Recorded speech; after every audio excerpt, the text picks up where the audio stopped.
அவருடைய சீடர்கள் கொஞ்சம் பேர் ஒரு பாதை வழியா நடந்து போயிட்டு இருக்கிறாங்க. வழியில ஒரு ஆறு, அதை கடக்க வேண்டியிருந்தது. ரொம்ப ஆழம் கிடையாது. அதனால எல்லாரும் இறங்கி நடக்க ஆரம்பிச்சாங்க. அப்போ அந்த குரு சொன்னாராம், ஞானம் பெற்றவன் ஆற்றை கடக்கும் போது அவனுடைய கால்கள் ஒருபோதும் நனையாது அப்படின்னாராம். இத கேட்டது சீடர்களுக்கு ஒன்றும் புரியல. அவங்க எல்லாரும் குழம்பி போயிட்டாங்க.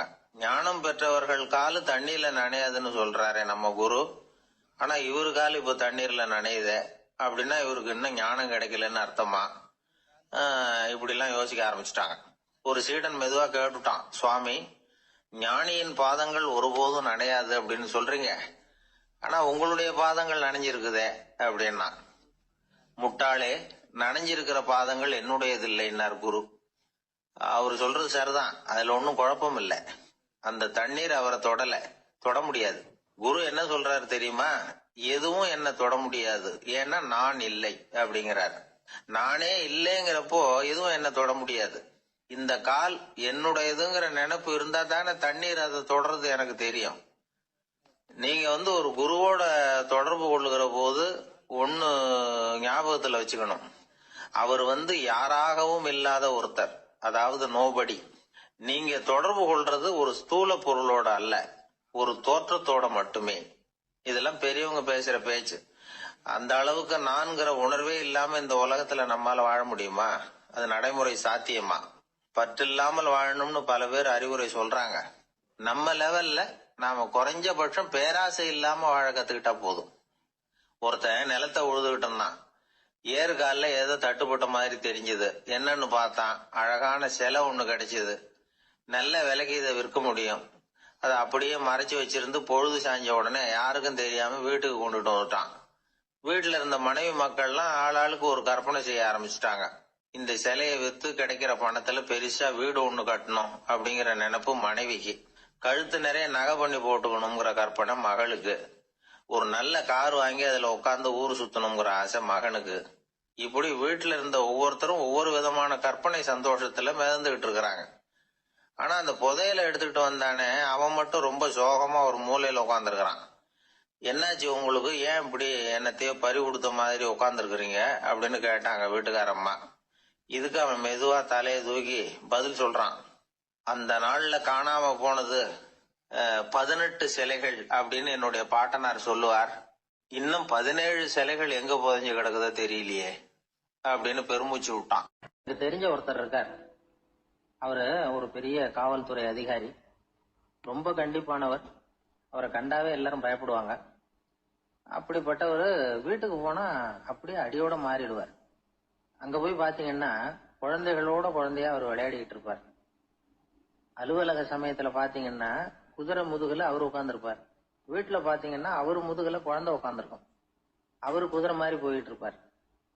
இது எப்படிங்க முடியுது உங்களால அப்படின்னு கேட்டாங்க. அது ஒண்ணும் இல்ல, இங்க வீட்டுக்கு வந்த உடனே என்னோட மனசை தனியா எடுத்து வச்சிருவேன் அப்படின்னார். அது என்னங்க உங்க சட்ட பையிலியா இருக்குது மனசு, அது தனியா எடுத்து வைக்கிறதுக்கு அப்படின்னு கேட்டாங்க. அப்படி இல்லைங்க, இது ஒரு பயிற்சி, மனப்பயிற்சி, அவ்வளவுதான் அப்படின்னார்.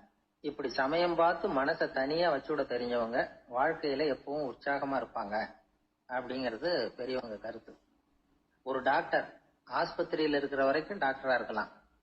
அவர் மனைவிகிட்டையும் அவர் டாக்டரா இருக்க வேண்டிய அவசியம் இல்லை. ஒரு வக்கீல் கோர்ட்ல இருக்கிற வரைக்கும் வக்கீலா இருக்கலாம். வீட்டுக்கு வந்ததுக்கு அப்புறமும் வக்கீலா இருக்க வேண்டிய அவசியம் கிடையாது. வீட்டுல குழந்தைகள் கிட்ட விளையாடும் பொழுதும் அதுகள்கிட்ட ஃபீஸ் கேட்டுட்டு இருக்க கூடாது. நாம எப்படி இருக்கணும்னு பெரியவங்க சொல்றாங்கன்னா, மனசோட சேரப்படாதான். அப்படி சேராம வாழ்க்கையை கவனிக்கணுமா. மனசை அப்படியே தனியா எடுத்து பக்கத்துல வச்சுடணும். அப்படின்னா அதை அப்படியே தூக்கி எரிஞ்சுடு அப்படின்னு அர்த்தம் இல்லை. ஏன்னா மனசுங்கிறது நமக்கு உபயோகப்படக்கூடிய ஒண்ணுதான். எப்ப அது தேவையோ அப்பப்போ எடுத்து உபயோகப்படுத்திக்கணும். தேவைப்படுறப்போ எடுத்து கண்ணாடியை மாட்டிக்கிறோம்ல, படிக்கும் பொழுது கண்ணாடி தேவைப்படுதோ எடுத்து மாட்டிக்கிறோம் இல்லையா, அது மாதிரி கணக்கு போடுறதுக்கு மனசு தேவை. கடைக்கு போய் ஒரு பொருள் வாங்குறோம், காசு கொடுக்குறோம், மீதி சில்லறை சரியா இருக்கா அப்படின்னு எண்ணி பார்த்து வாங்க வேண்டியிருக்கு. அந்த சமயத்துல மனசை எடுத்து தனியா வச்சுட்டேன் அப்படின்னு சொல்லிட்டு இருக்க கூடாது. பரீட்சைக்கு படிக்க வேண்டியிருக்குது, படிச்சதையெல்லாம் அப்படியே நினைவுல வச்சுக்க வேண்டியிருக்கு. அந்த சமயத்துல மனசை தூக்கி எறிஞ்சுட்டேன் சார் அப்படின்னு சொல்லிட்டு இருக்க கூடாது. அப்படி சொன்னா பரீட்சை நம்மளை தூக்கி எறிஞ்சிடும். அதனால தேவைப்படுறப்போ மனசை உபயோகப்படுத்தணும், தேவையில்லாதப்போ அது தனியா ஓய்வு எடுத்துக்க விட்டுடணும். இப்படி நாம பழக்கப்படுத்திக்கிட்டா வாழ்க்கைங்கிறது நமக்கு புதுசா தெரியுமா. மனசுக்கும் ஒரு சக்தி கிடைக்கும். எந்திரங்களுக்கு ஓய்வு கொடுக்கற மாதிரி மனசுக்கும் ஓய்வு கொடுக்கணும், இல்லைன்னா அது களைச்சு போயிடும். குழந்தைகள் மனசை சுமந்துகிட்டு இருக்கிறது இல்ல. இது முதியவர்கள் குழந்தைகள் கிட்டே இருந்து கத்துக்க வேண்டிய ஒரு பாடம். ஆனாலும் இந்த கால குழந்தைகள் கிட்ட ரொம்ப எச்சரிக்கையா இருக்க வேண்டியிருக்கு. ஒரு தாத்தாவும் பேரனும் விளையாடிக்கிட்டு இருக்கிறாங்க. தாத்தா, எனக்கு சைக்கிள் ஓட்ட கத்து கொடு அப்படிங்கிறான் பேரன். சைக்கிள் உயரம் கூட இல்ல, அதுக்குள்ள சைக்கிள் ஓட்டணுமா அப்படின்னாரு தாத்தா. ஏன் தாத்தா, ரயில் ஓட்டுறாரு, அவர் என்ன ரயில் நீளமா இருக்கார் அப்படின்னு கேட்டானா அந்த பையன். ஒரு ஆள் இருந்தார். அவரு தன்னை ஒரு குருன்னு சொல்லிக்கிட்டார். மௌன குரு, வாயே திறக்கிறது இல்ல. அவருக்கு 2 சீடர்கள் உண்டு. இவங்க தான் வர்றவங்க கிட்ட பேசுவாங்க, விளக்கம் கொடுப்பாங்க. ஒரு நாள் இந்த சீடர்கள் 2 பேரும் எங்கேயோ வெளியில போயிட்டாங்க. அந்த நேரம் பார்த்து ஒருத்தர் அங்க வந்தார். குரு கிட்ட போனார். குருவே, புத்தர்னா என்னன்னு கேட்டார். குருவுக்கு ஒன்னும் புரியல. அவர் உண்மையான குருவா இருந்தாவில புரியும். அவர் திருன்னு முழிக்க ஆரம்பிச்சுட்டார். இந்த நேரம் பார்த்து இந்த சீடர்கள் எங்கேயோ போயிட்டாங்களே, என்ன பண்றது, உதவிக்கு யாராவது கிடைக்க மாட்டாங்களா அப்படின்னு அப்படியே சுத்தி பாக்குறார். அங்க பாக்குறார். வந்தவர் இதை கவனிச்சார். ஏதோ புரிஞ்சுக்கிட்டவர் மாதிரி அடுத்த கேள்வி கேட்டார். தர்மம்னா என்ன சுவாமின்னார். குருவுக்கு ரொம்ப சங்கடமா போச்சு. நம்ம நிலைமை இப்படி ஆயிட்டுதே, இக்கட்ல மாட்டிக்கிட்டோமே அப்படின்னு நினைச்சபடியே விட்டத்தை பார்த்தார். அப்புறம் குனிஞ்சு தரைய பார்த்தார். அப்படியே உட்காந்துக்கிட்டார். வந்தவர் உடனே அடுத்த கேள்விக்கு போயிட்டார். தியானம்னா என்ன சுவாமின்னார். பாவம் என்ன பண்ணுவார் அந்த குரு, பேசாம கண்ணை கெட்டியா மூடிக்கிட்டார். இது ஏதடா வம்பா போச்சுன்னு. இவர் இப்படி பண்ணா கூட வந்தவர் சளைக்கல. இன்னொரு கேள்வியும் கேட்டார். ஆசீர்வாதம்னா என்ன அப்படின்னார். இவர் பார்த்தார். இப்படியே போனா இவர் கேள்வி கேட்கறத நிறுத்த மாட்டார் அப்படின்னு நினைச்சுக்கிட்டு எனக்கு ஒண்ணுமே தெரியாதுங்கிற பாவனையில 2 கையையும் விரிச்சு காட்டினார். வந்தவர் முகத்துல மகிழ்ச்சி, மன நிறைவு, ஏதோ எல்லாம் புரிஞ்சுக்கிட்ட ஒரு மாதிரி அங்கிருந்து புறப்பட்டு போனார். வழியில அந்த குருவோட சீடர்கள் 2 பேரையும் சந்திச்சார். உங்க குருவை தான் பார்த்துட்டு வரேன்னாரு. இவரு என்ன நடந்ததுன்னு கேட்டாங்க. இவரு வரமா சொல்றார். உங்க குரு எவ்வளவு பெரிய ஞானி தெரியுமா? புத்தர்னா என்னன்னு கேட்டேன். அதுக்கு அவர் அப்படியும் இப்படியும் பார்த்தார். அதுக்கு என்ன அர்த்தம் தெரியுமா? மக்கள் புத்தரை அங்கேயும் இங்கேயும் தேடுறாங்க. உண்மையில அவர் அங்கேயும் இங்கேயும் தேடி கண்டுபிடிக்க முடியாது அப்படிங்கறத அவர் செய்கை மூலம் உணர்த்தினார். அதுக்கப்புறம் தர்மம்னா என்னன்னு கேட்டேன். அவர் மேலையும் கீழையும் பார்த்து தர்மம் சமமானது, அதுல உயர்வு தாழ்வு இல்லைங்கிறத உணர்த்தினார். அதுக்கப்புறம் தியானம்னா என்னன்னு கேட்டேன். கண்ணை மூடிக்கிட்டார். கண்ணை மூடி காணுகிற அற்புதம் அது அப்படிங்கறத புரிஞ்சுக்கிட்டேன். கடைசியா ஆசீர்வதிக்கப்படுறது பத்தி கேட்டேன். கைகளை நீட்டி உதவுறது தான் அது அப்படிங்கறத தன்னுடைய இருகை விரிச்சு உணர்த்தினார்.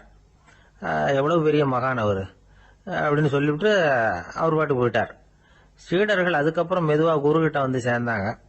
அவங்கள பார்த்ததும் குருவுக்கு கோபம் வந்துட்டுது. அடே பாவிகளா, எங்கடா போய் தொலைஞ்சிங்க, நான் ஒரு ஆளுகிட்ட மாட்டிக்கிட்டு என்ன பாடுபட்டிருக்கேன் தெரியுமான்னார். இது மாதிரிதான் நாம சாதாரண மனிதர்களின் புற வேடங்களிலேயே மயங்கி போயிடுறோம். அவங்க பேச்சு, செய்கை, பார்வை இதுல எல்லாம் ஏதோ பெரிய தத்துவம் இருக்கிறதாக நினைச்சுக்கிறோம். உண்மையிலேயே அந்த தத்துவங்கள் யாருக்கு சொந்தம்? அவங்களுக்கு இல்ல, நமக்கு தான் சொந்தம். நாம தானே அதை கற்பிச்சுக்கிட்டோம்.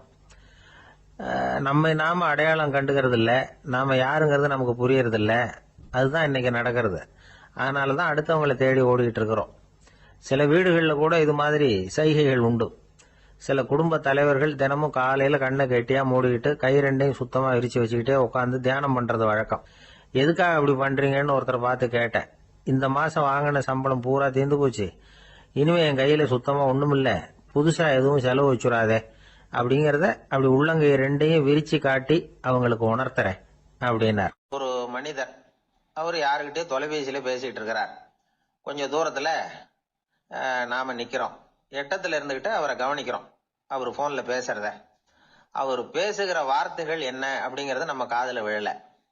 ஆனாலும் அவர் பேசிக்கிட்டு இருக்கிறது நல்ல செய்தியா கெட்ட செய்தியா அப்படிங்கறத நம்மால யூகிக்க முடியும். மகிழ்ச்சியான செய்தியை பேசும்போது முகம் மலருது, புன்னகை பூக்குது. இதுல ஒண்ணு நீங்க கவனிக்கணும். தொலைபேசியில நாம பேசுறப்போ நம்மோட பேசுறவர் எதிரில் இல்ல. அவர் தொலைபேசி வழியா நம்ம குரலை மட்டும்தான் கேட்க போறார். நம்ம முகத்தை அவர் பார்க்க போறது இல்ல. அப்படி இருந்தும் அப்ப நம்ம முகம் ஏன் மலரணும் அப்படின்னா இதுதான் உடல் மொழி, பாடி லாங்குவேஜ் அப்படின்னு சொல்றாங்க. நம்ம அறியாமலேயே நம்ம உடம்பு செய்திகளை தெரிவிக்குது பாருங்க, அதுதான் உடல் மொழி. ஒரு மனிதர் தொலைபேசியில பேசிக்கிட்டு இருக்கிறத நீங்க தூரத்துல இருந்து கவனிச்சுக்கிட்டே அவர் நண்பரோட பேசுறாரா, மனைவியோட பேசுறாரா, குழந்தையோட பேசுறாரா, இல்ல மேல் அதிகாரி கிட்ட பேசுறாரா, அல்லது அவருக்கு கீழே பணிபுரிகிறவர்கள் கிட்ட பேசுறாரா அப்படிங்கறத கண்டுபிடிக்கலாம். அதுக்கு காரணம் அவருடைய உடல் மொழி. இந்த உடல் மொழி கூட நம்ம வாழ்க்கையின் முன்னேற்றத்துக்கு பயன்படும். இத பத்தி எல்லாம் கூட சில நிபுணர்கள் ஆராய்ச்சி பண்ணி பார்த்திருக்கிறாங்க. அவங்க சில விவரங்களை சொல்றாங்க. குறிப்பா ஒருத்தர் தன்னுடைய நாற்காலியில கிட்டத்தட்ட படுத்துக்காத குறையா உட்கார்ந்து இருக்கிறாருன்னு வச்சுக்கோங்க. எதிர இருக்கிறவர் பேசுறது அவருக்கு பிடிக்கலன்னு அர்த்தமா. தலையை சொரிஞ்சுக்கிறது, வேற வேற திசைகள்ல பாக்குறது, கொட்டாவி விடுறது, கால்களை மாத்தி போட்டு உட்கார்றது, களைப்பா கை விரல்களை அப்படியே பின்னிக்கிறது, அடிக்கடி கடிகாரத்தை பாக்குறது, இப்படிலாம் ஒருத்தர் பண்ணிட்டு இருக்கிறாருன்னா நாம கூடிய சீக்கிரம் அந்த இடத்த விட்டு எழுந்திரிச்சு வந்துடுறது நல்லது. ஏன்னா இதெல்லாம் அவருடைய சலிப்பு, சோர்வு, ஆர்வமின்மை இதுக்கு அடையாளங்கள். நம்முடைய பேச்சு அவரை சலிப்படைய வச்சுட்டதுன்னு அர்த்தம். அவர் ரொம்பவும் சோர்ந்து போயிட்டாருன்னு பொருள். நம்முடைய பேச்சில் அவருக்கு ஆர்வம் இல்லைன்னு அர்த்தம். அதே நேரத்துல நாற்காலியின் நுனியில அமர்ந்து உடலை முன்னுக்கு நகர்த்தி எதிர இருக்கிறவரின் கண்களை பார்த்துக்கிட்டே பேசினாலும் சரி அல்லது பேச்சை கேட்டாலும் சரி, உங்க பேர்ல மத்தவங்களுக்கு உள்ள பிடிப்பு அதிகரிக்கும். நாம எப்படிப்பட்டவர்ங்கிறத நம்ம உடம்பும் நடை உடை பாவனையும் அடுத்தவங்களுக்கு காட்டி கொடுத்துரும். உங்க உடம்பு, உங்க பார்வை, நடை, உட்கார்ற விதம் இத வச்சுக்கிட்டே நீங்க பொறுப்புள்ளவரா, முரடரா, அலட்சியமானவரா, மரியாதை தெரிஞ்சவரா, அடக்கமானவரா, நம்பிக்கைக்கு உரியவரா, நாணயம் இல்லாதவரா, பயந்தவரா, திறமசாலியா, அப்பாவியா அப்படிங்கறதெல்லாம் கண்டுபிடிச்சிடலாம்.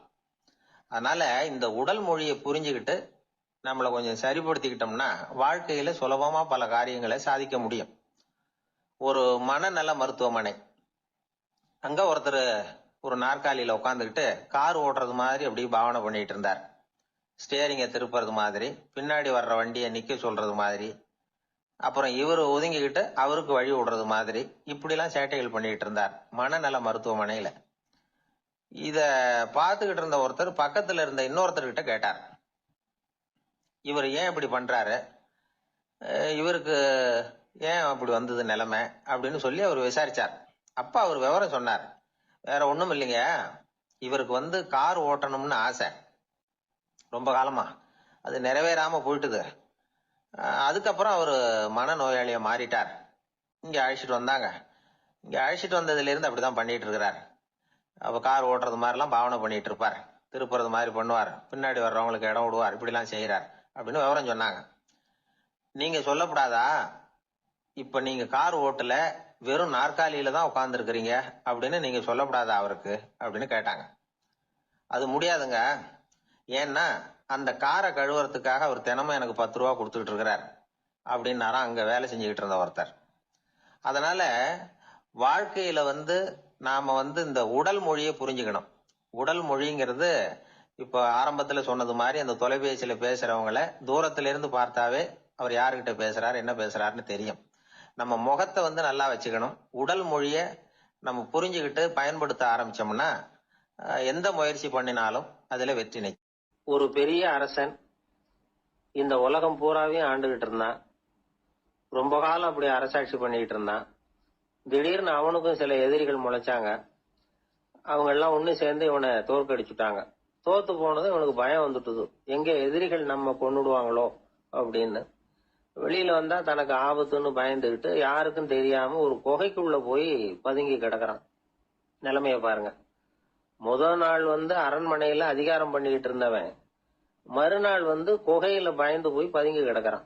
ராத்திரி நேரம் வந்தது, பசி வயத்தை கிள்ளுது, பிச்சை எடுத்து சாப்பிட வேண்டிய நிலைமை. பிச்சை எடுக்கிறதுக்கு பாத்திரம் வேணுமே, என்ன பண்றது அப்படின்னு அங்கேயும் இங்கேயும் பாக்குறான். ஒரு மூலையில யாரோ விட்டுட்டு போன ஒரு ஓடு கிடக்குது. அதை எடுத்துக்கிட்டு புறப்பட்டான். இருட்டுல வழி புரியல. ஏதோ ஒரு யூகத்துல காலை மெதுவா எடுத்து வச்சு நடந்து போயிட்டு இருக்கிறான். வழியில ஒரு கருப்பு நாய் படுத்து கிடந்தது. இருட்டுல அவன் இது கண்ணுக்கு சரியா தெரியல, அவனுக்கு தவறி போய் காலை வச்சுட்டான் அது மேல. நாய் சும்மா இருக்குமா, வள்ளுன்னு விழுந்து கடிச்சு விட்டுது. காலை பாக்குறான், காலத்தையும் நினைச்சு பாக்குறான். அரண்மனையில வீரக்கழல் அணிந்த காலை உடைய மன்னா அப்படின்னு புகழ்வாங்களே புலவர்கள்லாம். ஆனா அது இன்னைக்கு நாய் கடிச்ச காலம் ஆயிட்டுதே அப்படின்னு நினைக்கிறான். அது மட்டும் இல்ல, முன்னாடி எல்லாம் பொற்கிண்ணங்கள்ல தான் அவன் சாப்பிடுவான். ஆனா இப்போ உடைஞ்சு போன ஓட்டு அது ஓட்டை வந்து கையில வச்சுக்கிட்டு நிக்கிறான். அதுல ஏதாவது யாராவது சாப்பாடு போடுவாங்களான்னு. முன்னாடி எல்லாம் நிறைய பேர் அரண்மனைக்கு வருவாங்க. அரசருக்கு காணிக்கைன்னு சொல்லி இவன் காலடியில கொண்டாந்து கொட்டுவாங்க. அப்போல்லாம் இவன் அந்த ஜனங்களுடைய முகத்தை திரும்பி கூட பாக்குறது இல்ல. ரொம்ப கர்வமா உட்காந்துருப்பான். அதே ஆளு இன்னைக்கு எல்லார் கண்ணுலயும் படுறது மாதிரி பிச்சை எடுத்துக்கிட்டு இருக்கிறான். அப்போலாம் காணிக்கைகளை வந்து தன்னுடைய கையால வாங்குறது தனக்கு கௌரவ குறைச்சல்னு நினைச்சு தன்னுடைய வேலைக்காரங்களை விட்டுதான் அதை வாங்க சொல்லுவான். இப்போ பாத்தீங்கன்னா அவனே தன் கையாலேயே பிச்சை வாங்குறான். நினைச்சு பாருங்க. அந்த மனுஷன் நாள் அரசன், மறுநாள் பிச்சைக்காரன். எவ்வளவு வித்தியாசம். செல்வம் தான் இப்படி ஒரு வித்தியாசம் ஏற்படுறதுக்கு காரணம். அப்படிப்பட்ட செல்வம் வாழ்க்கையை நடத்துறதுக்கு நமக்கு தேவைதான். ஆனா அதையே நாம அடைய வேண்டிய பயனா நினைக்கிறோம் பாருங்க, அதுதான் வேடிக்கை. இத வந்து நம்மாழ்வார் அழகா ஒரு பாசுரத்துல சொல்றார். ஒரு நாயகமாய் ஓட உலகுடன் ஆண்டவர், கருணாய் கவர்ந்த காலர், சிதைகிய பானையர், பெருநாடு காண இம்மையிலே பிச்சைதாம் கொள்வர், திருநாரணன் தாழ் காலம் பெற சிந்தித்து உய்மினோ அப்படிங்கிறார் நம்மாழ்வார். ஒரு பெரிய பணக்காரர் ஒரு துறவிகிட்ட போய், சாமி என்கிட்ட நிறைய பணம் இருக்கு, இருந்தாலும் நிம்மதி இல்ல, என்னால நிம்மதியா இருக்க முடியல, என்ன காரணம்னு கேட்டாராம். உடனே அந்த துறவி இதுக்கு நேரடியா பதில் சொல்லாம பக்கத்துல நின்றுகிட்டு இருந்த ஒரு குழந்தைய கூப்பிட்டார். அது ஓடியாந்தது. ஒரு ஆப்பிள் பழத்தை எடுத்து அது கையில கொடுத்தார். அதை வாங்கிட்டு குழந்தை சிரிச்சுது. இன்னொரு பழத்தை எடுத்து கொடுத்தார். அதை இன்னொரு கையில வாங்கிட்டு சிரிச்சுது. மூணாவது ஆப்பிள் எடுத்து கொடுத்தார். 2 பழத்தையும் நெஞ்சில் அணைச்சிக்கிட்டு 3வது பழத்தையும் வாங்கறதுக்கு முயற்சி பண்ணிச்சு. ஆனா அது உடனே நழுவி கீழே விழுந்து உருண்டு ஓடிச்சு. ஏற்கனவே இருந்ததும் விழுந்துட்டுது. இப்ப அந்த குழந்தை அழ ஆரம்பிச்சுட்டுது. இப்ப அந்த துறவி பணக்காரர்கிட்ட சொன்னாராம், குழந்தைய கவனிச்சியா? 2 ஆப்பிள் போதும்னு அது நினைச்சிருந்தா இப்போ அது அழ வேண்டிய அவசியம் வந்திருக்குமா அப்படின்னாராம். எதுவுமே அளவுக்கு மிஞ்சினா துன்பம் தான். இந்த காலத்துல இதெல்லாம் யாரு காதுல வாங்குறாங்க? ஒருத்தனை நல்ல வழிக்கு கொண்டு வரணும்னு நினைச்சு அவனை கூப்பிட்டு உட்கார வச்சு இந்த கதையை சொல்லிட்டு இருந்தாங்க. சொல்லிவிட்டு அந்த குழந்தை செஞ்சது தப்பு தானே அப்படின்னு கேட்டிருக்கிறாங்க. ஆமா, தப்பு தான். நானா இருந்தா அப்படி செஞ்சிருக்க மாட்டேன் நானா இவன். 2 பழமே போதும்னு சொல்லிருப்பியா அப்படின்னு கேட்டிருக்காங்க. அப்படி இல்லைங்க, அவர் கொடுக்க கொடுக்க ஒவ்வொரு பழமா வாங்கி பின்னாடி வச்சுட்டு மறுபடியும் கையை நீட்டுவேன் அப்படிங்கிறானா. இவெல்லாம் எந்த காலத்துல திருந்துறது?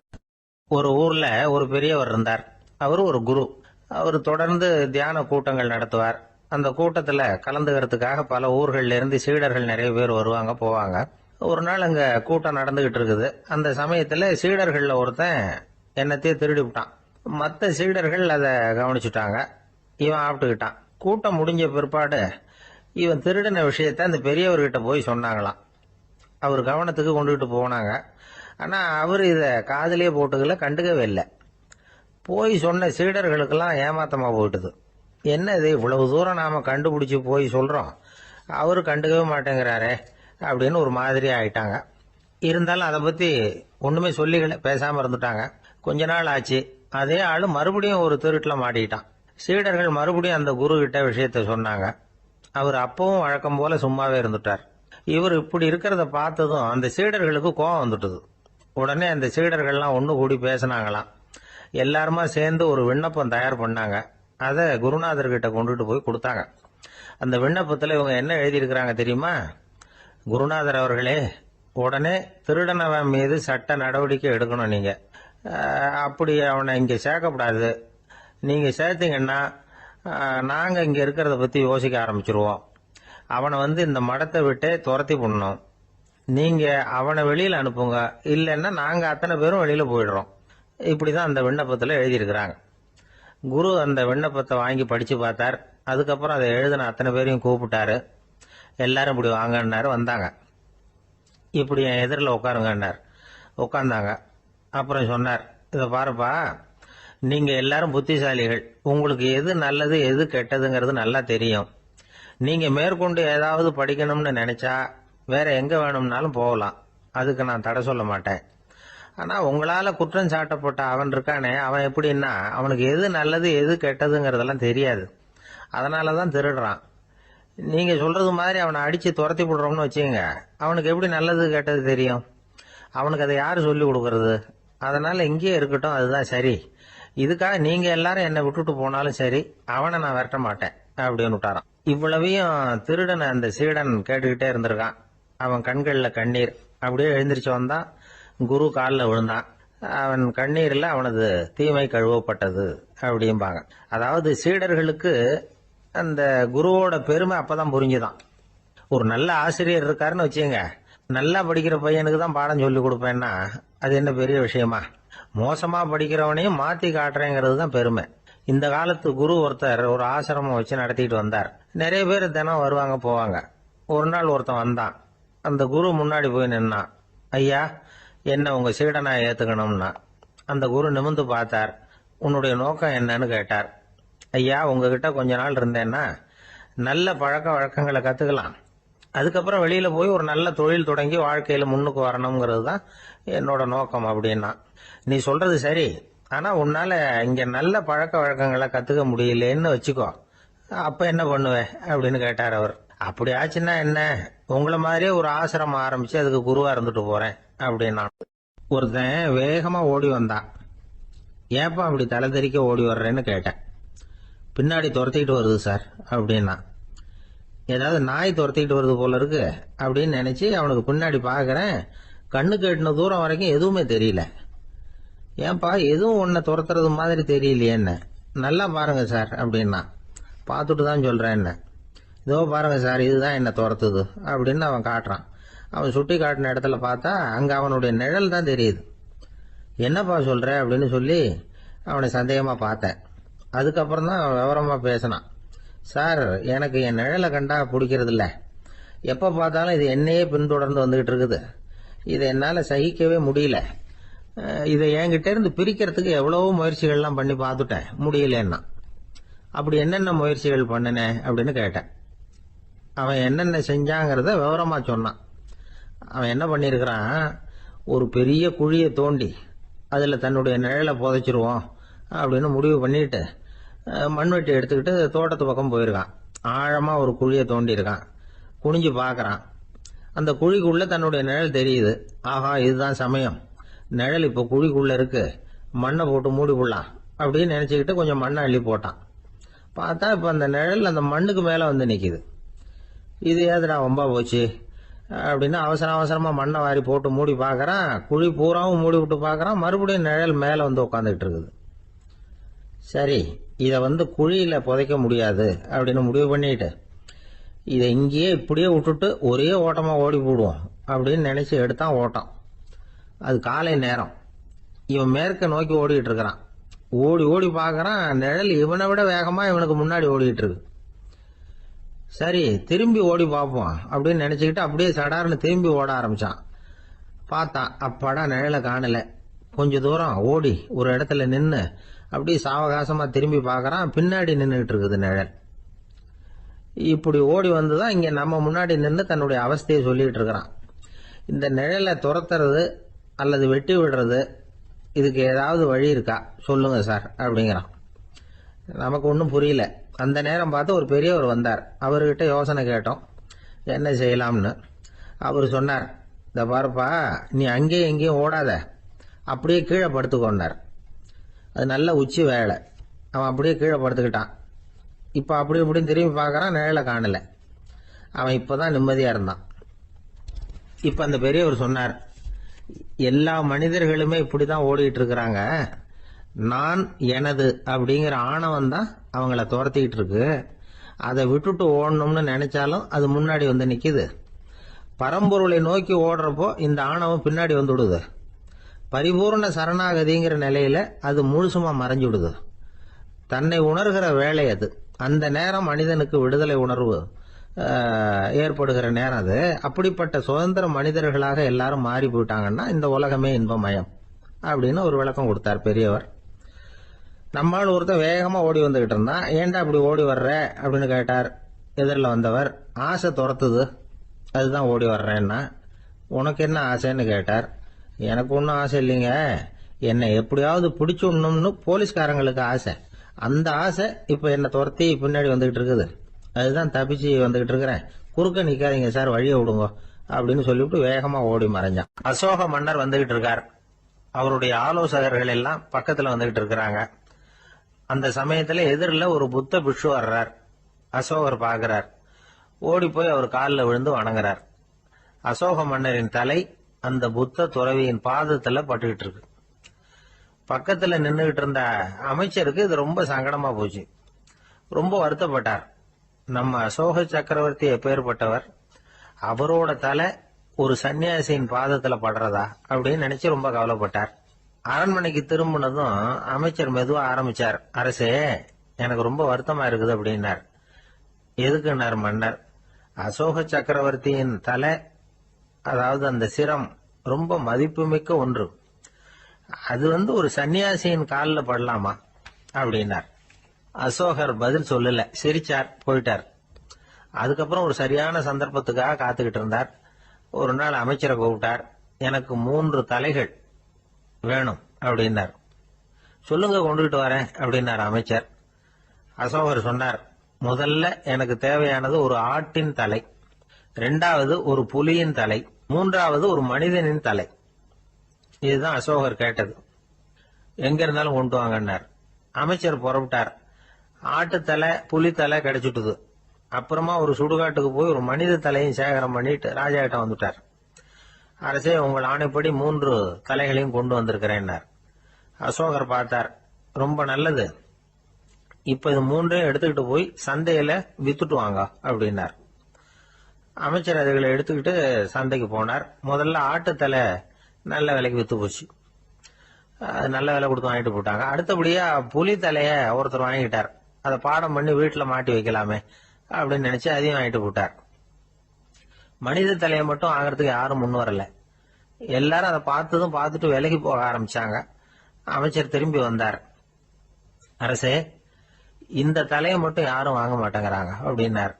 சரி, பரவாயில்ல, இதை இலவசமாவே எனாமாவே யாருக்கிட்டையாவது கொடுத்துட்டு வந்துருங்க அப்படின்னார். அமைச்சர் மறுபடியும் சந்தைக்கு போனார். இதை இலவசமா தரேன், இதை வாங்கிக்கோங்க அப்படின்னார். அப்பவும் அதை யாரும் வாங்கிக்கிறதுக்கு தயாரா இல்லை. மறுபடியும் திரும்பி மன்னர்கிட்ட விவரத்தை சொன்னார். இப்போ மன்னர் சொல்றார், அமைச்சரே, உயிர் இருக்கிற வரைக்கும் தான் இந்த தலைக்கு மதிப்பு. ஜீவன் போனதுக்கு அப்புறம் அதோட மதிப்பும் போயிடுது. அதனால மதிப்பு இருக்கும் பொழுதே பெரியவர்கள் பாதம் பணிந்து அந்த புனிதத்தை பெற்றுக்கொள்ளணும் அப்படின்னார். பணிவுங்கிறது வேற, அடிமைத்தனம்ங்கிறது வேற. பெரியவர்களை பணிவது நமக்கு பெருமை தரக்கூடிய விஷயம். இதை மனசுல வச்சுக்கிட்டு எப்போ காலில் விழணும், எப்போ காலில் விழக்கூடாது அப்படிங்கறத முடிவு பண்ணிக்கணும். ஒரு சாதாரண ஆள் நடந்து வந்துகிட்டு இருந்தார். எதிரில் வந்த ஒரு பெரிய மனுஷன் ஓடி போய் அவர் காலில் விழுந்து தன்னுடைய தலையை அவர் பாதத்துல கொண்டு போய் வச்சார். கொஞ்ச நேரம் கழிச்சு எழுந்திரிச்சு வந்துட்டார். வந்த பிறகு இவரை கேட்டேன், ஏன் திடீர்னு ஓடி போய் அந்த ஆளு காலில் விழுந்தீங்க அப்படின்னு. அவர் போட்டிருக்கிறது என்னோட காணாம போன செருப்பான்னு கண்டுபிடிக்கிறதுக்காக அப்படி விழுந்தேன் அப்படின்னு. ஒரு ஊர்ல ஒருத்தர் இருந்தார். ரொம்ப நல்லவர். யாருக்காவது ஏதாவது கொடுத்துக்கிட்டே இருப்பார். கொடையாளி. தினமும் யாராவது ஒருத்தருக்கு ஏதாவது கொடுக்கலன்னா அவருக்கு தூக்கம் வராது. அப்படி ஒரு பழக்கம். அது மட்டும் இல்ல, அவர் கொடுக்கறது அடுத்தவங்களுக்கு தெரியாது. அவ்வளவு ரகசியமா அதை கொடுப்பார். வலது கை கொடுக்கறது இடது கைக்கு தெரியக்கூடாதுன்னு சொல்லுவாங்கல்ல, அது மாதிரி அவர். ஒரு நாள் ராத்திரி அவர் ஏற்கனவே தயாரா கட்டி வச்சிருந்த பணம் முடிச்ச கையில எடுத்துக்கிட்டு வீட்டை விட்டு வெளியில வந்தார். தெருவில் இறங்கி நடந்தார். இன்னைக்கு யாருக்கு தர்மம் செய்யறது அப்படின்னு யோசனை பண்ணிட்டு இருட்டுல நடந்து வந்துகிட்டு இருக்கிறார். யாரோ ஒருத்தர் எதிரில் வர்றது மாதிரி தெரிஞ்சுது. உடனே அவர் கிட்ட போனார். தன்கிட்ட இருந்த பணம் முடிச்சு அவசரமா அவர் கையில திணிச்சுட்டு திரும்பி வந்துட்டார். அப்பாடா, ஒரு வழியா யாருக்கும் தெரியாம இன்னைக்கு தர்மம் பண்ணியாச்சு அப்படிங்கிற மகிழ்ச்சி, மன நிறைவு அவர் முகத்துல. நிம்மதியா தூங்கினார். அப்புறம் எழுந்திரிச்சார். மறுநாள் காலையில ஊரு பூரா ஒரே பேச்சு. என்ன பேச்சுன்னா, நேற்று ராத்திரி ஒரு திருடன் கையில யாரோ பணத்தை கொடுத்துட்டு போயிருக்கிறாங்க அப்படின்னு எல்லாரும் பேசிக்கிட்டு இருக்கிறாங்க. இதை கேள்விப்பட்டதும் அந்த பெரியவருக்கு ரொம்ப வருத்தமா போச்சு. அடடா, போயும் ஒரு திருடனுக்கா உதவி பண்ணிருக்கிறோம், பிரயோஜனம் இல்லாம போட்டுதே அப்படின்னு நினைச்சார். சரி, இன்னைக்கும் யாருக்காவது உதவி பண்ணணும் அப்படின்னு முடிவு பண்ணினார். ராத்திரி நேரம் வந்தது. இவர் வழக்கம் போல தெருவில் இறங்கி நடந்தார். கையில பணம் முடிச்சு. எதிரில் ஒரு பொன் உருவம் மங்களா தெரிஞ்சது. இவர் உடனே அந்த பெண் கிட்ட பணத்தை கொடுத்துட்டு திருப்தியா திரும்பி வந்துட்டார். மறுநாள் காலையில ஊர் பூரா என்ன பேசிக்கிட்டாங்க தெரியுமா?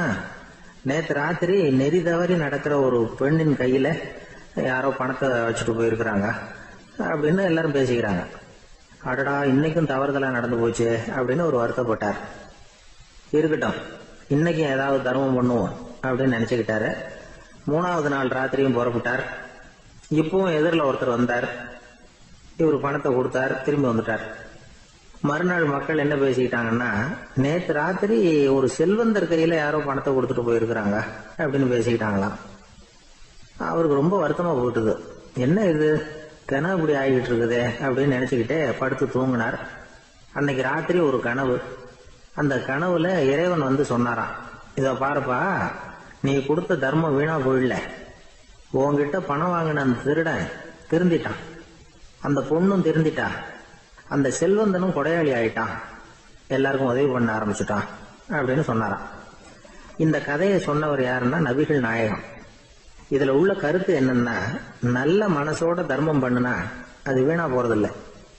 இன்னொரு கருத்து, தர்மம் வந்து தன்னை மட்டுமல்ல அடுத்தவங்களையும் தீமையிலிருந்து காப்பாற்றும். இதுதான் நாம புரிஞ்சுக்க வேண்டியது. இந்த காலத்திலயும் இது மாதிரி சில சம்பவங்கள் நடக்கிறது உண்டு. ஒரு பெரியவர் இருட்டில் நடந்து வந்துகிட்டு இருந்தாரு. எதிரில் வந்த ஒருத்தன் வலு கட்டாயமா இவர் கையை பிடிச்சி ஒரு பண முடிப்பை கொடுத்து வச்சுக்க சொல்லிவிட்டு விலகி போயிட்டான். பெரியவருக்கு ஆச்சரியம், இந்த காலத்திலயும் இப்படி வலது கை கொடுக்கறது இடது கைக்கு தெரியக்கூடாதுன்னு நினைக்கிற கொடையாளிகள் உண்டு போல இருக்கு அப்படின்னு யோசனை பண்ணிக்கிட்டே நடந்தார். கொஞ்ச தூரம் போயிருப்பாரு. அதுக்குள்ள அதே ஆள் திரும்பி வந்தான். கொடுத்த பண முடிப்பை திருப்பி கொடுங்க அப்படின்னு கேட்டு வாங்கிட்டான். இவருக்கு ஒன்றும் புரியல. ஏன் இப்படி பண்றேன்னார். அது ஒண்ணும் இல்லைங்க, கொஞ்ச நேரம் இதை உங்ககிட்ட கொடுத்து வச்சிருந்தேன் அவ்வளவுதான் அப்படின்னா. ஏன்னு கேட்டார். என்னை பின்னாடி போலீஸ் தேடிக்கிட்டு வந்துகிட்டு இருக்குது, அதுதான் அப்படி பண்ணேன். இப்ப போயிட்டு இனிமே ஒன்றும் பயம் இல்லை அப்படின்னு சொல்லிவிட்டு அவன் பாட்டுக்கு நடந்து போறான். ஒரு சன்னியாசி அவரு ஒரு நாள் ஒரு கனவு கண்டாராம். அந்த கனவுல அவர் சொர்க்கத்துக்கு போறார். அங்க ஒரு பெரிய திருவிழா நடந்துகிட்டு இருக்குது. எங்க பார்த்தாலும் அலங்கார வளைவுகள், வண்ணமயமான விளக்குகள், பாதைகள் பூரா மலர்கள், எல்லா கட்டடங்களும் ஒளிமயம். அவ்வளவு கோலாகலமா பிரம்மாண்டமா அந்த திருவிழா நடந்துகிட்டு இருக்குது. அது என்ன திருவிழாங்கிறது இந்த சன்னியாசிக்கு புரியல. அங்க எதிரில் வந்துகிட்டு இருந்த ஒருத்தரை நிறுத்தி, என்ன விசேஷம் இங்க அப்படின்னு விசாரிச்சாராம். உனக்கு தெரியாத விஷயம், இன்னைக்கு இறைவனுக்கு பிறந்த நாள், அதைத்தான் எல்லாரும் சேர்ந்து கொண்டாடுறோம். இதுக்காக பிரம்மாண்டமான ஊர்வலம் ஒண்ணு வரப்போகுது. இறைவனே அந்த ஊர்வலத்துல கலந்துகிறார் அப்படின்னார் அவரு. உடனே அந்த சன்னியாசி ஒரு மரத்து நிழல்ல ஒதுங்கி நின்றுகிட்டார். ஊர்வலம் வந்துகிட்டு இருக்குது. முதல்ல ஒரு குதிரை வந்துகிட்டு இருக்கு. அது மேல ஒருத்தர் உட்காந்துருக்கிறார். அவருக்கு பின்னாடி நிறைய பேர் கூட்டமா வந்துகிட்டு இருக்கிறாங்க. இவ்வளவு கூட்டம் இவர் பின்னாடி வருதே, யார் இவரு அப்படின்னு கேட்டார். ஒரு மதத்தின் பெயரை சொல்லி, இவர் வந்து அந்த மதத்தின் தலைவர், அவரை பின்பற்றுகிற மக்கள் கூட்டம் பின்னாடி வந்துகிட்டு இருக்குது அப்படின்னு விவரம் சொல்லி இருக்கிறாங்க. இவங்களுக்கு அடுத்தபடியா இன்னொரு குதிரையில ஒருத்தர் வந்துகிட்டு இருக்கிறார். அவருக்கு பின்னாடி ஏகப்பட்ட கூட்டம். இவர் யாருங்க அப்படின்னு கேட்டிருக்காரு சன்னியாசி. அங்க இருக்கிறவங்க விவரம் சொல்லி இருக்கிறாங்க. இன்னொரு மதத்தின் பெயரை சொல்லி, இவர் அந்த மதத்தினுடைய தலைவர், அவர் வழியை பின்பற்றுகிறவர்கள் அவர் பின்னாடி கூட்டமா வந்துகிட்டு இருக்கிறாங்க அப்படின்னு இருக்காங்க. இப்படி ஒவ்வொருத்தரா குதிரை மேல வந்துகிட்டே இருக்கிறாங்க. அவங்கள பின்பற்றியும் ஒவ்வொரு கூட்டம் வந்துகிட்டே இருக்குது. அந்த பெரிய ஊர்வலம் அது பாட்டுக்கு போயிட்டு இருக்குது. கடைசியா அது முடிஞ்சது ரொம்ப நேரம் கழிச்சு. அதுக்கப்புறம் கொஞ்ச நேரம் கழிச்சு ஒரு வயசான ஆள் குதிரை மேல வந்துகிட்டு இருக்கிறார். ஆனா அவருக்கு பின்னாடி யாருமே இல்லை. அவர் பரிதாபமா தனியா வந்துகிட்டு இருக்கிறார். அவர் அந்த ஊர்வலத்தை சேர்ந்தவரா இல்லையாங்கிறதே தெரியல. இவர் யாரு, இவர் ஏன் இப்படி தனியா வந்துகிட்டு இருக்கிறார் அப்படின்னு கேட்டிருக்காரு அந்த சன்னியாசி. என்னது இப்படி கேக்குறீங்க, இவர் தான் கடவுள், இவருக்காக தான் இன்னைக்கு இந்த ஊர்வலமே நடக்குது, இவருக்கு தான் இன்னைக்கு பிறந்த நாள், முன்னாடி போற ஊர்வலம் பூரா இவருடைய பிறந்த நாளை கொண்டாடுறதுக்காகத்தான் அப்படின்னு இருக்காங்க. இதை கேட்டதும் அந்த சன்னியாசிக்கு திடுக்குன்னு தூக்கி போட்டிருக்கு. இது வரைக்கும் கனவு கண்டுகிட்டு இருந்தவர் முடிச்சுக்கிட்டார். அதுக்கப்புறம் தான் யோசிச்சு பார்த்திருக்கார். உண்மைதான், மக்கள் எல்லாரும் வந்து பக்தி மார்க்கத்துல போறதா நினைச்சுக்கிட்டு பாதை மாறி போயிட்டு இருக்கிறாங்க. கடவுளை பின்பற்றுவதாக நினைக்கிறாங்க பக்தர்கள். ஆனா கடவுளுக்கு பின்னாடி யாருமே இல்லை. இன்னமும் இயல்பா இதை பத்தி யோசிச்சு பார்த்தா, உண்மைக்கு பின்னாடி தான் நான் போய்கிட்டு இருக்கேன் அப்படின்னு நிறைய பேர் சொல்றாங்க. ஆனா அந்த உண்மை வந்து அனாதையா போய்கிட்டு இருக்குது. அப்படி ஆயிட்டுது உலகம். இந்த காலத்திலயும் ஒரு ஊர்வலம். ஒரு பெரிய மனுஷருக்கு பிறந்த நாள் விழா. அவர் குதிரை மேல ஏறி முன்னாடி போயிட்டு இருக்கிறார். அவருக்கு பின்னாடி ஒரு 100 பேர் தொண்டர்கள் அவங்க பாட்டுக்கு போறாங்க. எல்லாம் பணம் கொடுத்து ஏற்பாடு பண்ணவங்க. எல்லாம் பணம் வாங்கிட்டு பின்னாடி போயிட்டு இருக்கிறாங்க. கொஞ்ச தூரம் நடந்ததும் கால் வலிக்க ஆரம்பிச்சுட்டுது. ஒவ்வொருத்தரும் அப்படியே ஒதுங்க ஆரம்பிச்சுட்டாங்க. அதான் முன்னாடியே பணம் கிடைச்சிட்டுதே, இனிமே ஒதுங்கினா என்னன்னு ஒதுங்கிட்டாங்க. ஒரு கட்டத்துல குதிரையில போறவர் தற்செயலா திரும்பி பாக்குறாரு, பின்னாடி யாருமே இல்ல. எல்லாரும் ஓடி போயிட்டாங்க. ஒரே ஒரு ஆள் மட்டும் ரொம்ப விசுவாசமா பின்னாடி நடந்து வந்துகிட்டு இருந்தான். ஏன்பா நீ மட்டும் வந்துகிட்டு இருக்கிறியே, நீ வீட்டுக்கு போகலையான்னு கேட்டிருக்காரு அவரு. நீங்க அந்த குதிரையையும் அதுக்குள்ள வாடகை பணத்தையும் கொடுத்துட்டீங்கன்னா நானும் போயிடுவேன் அப்படின்னு நானா இந்த ஆள். ஒரு காட்டுல ஒரு நரி இருந்தது. ஒரு நாள் காலை நேரம் அது தன்னுடைய இருப்பிடத்திலிருந்து வெளியில வந்தது. கொஞ்ச தூரம் நடந்து வந்தது. அப்பதான் அது தன்னோட நிழலை கவனிச்சு பார்த்தது. பார்த்தா அது ரொம்ப நீளமா பெருசா இருக்குது. காலை நேரத்துல நிழல் அப்படித்தானே இருக்கும். ஆனா அந்த நரிக்கு அந்த விஷயம் தெரியல. தன்னுடைய நீண்ட பெரிய நிழலை பார்த்து ஆச்சரியப்பட்டது. ஆஹா, நாம இவ்வளவு பெருசாவா இருக்கிறோம் அப்படின்னா என்னுடைய காலை சாப்பாட்டுக்கு ஒரு யானை இல்லைன்னா ஒரு ஒட்டகம் கிடைச்சாதான் சரியா இருக்கும் போல இருக்கு அப்படின்னு முடிவு பண்ணிட்டுது.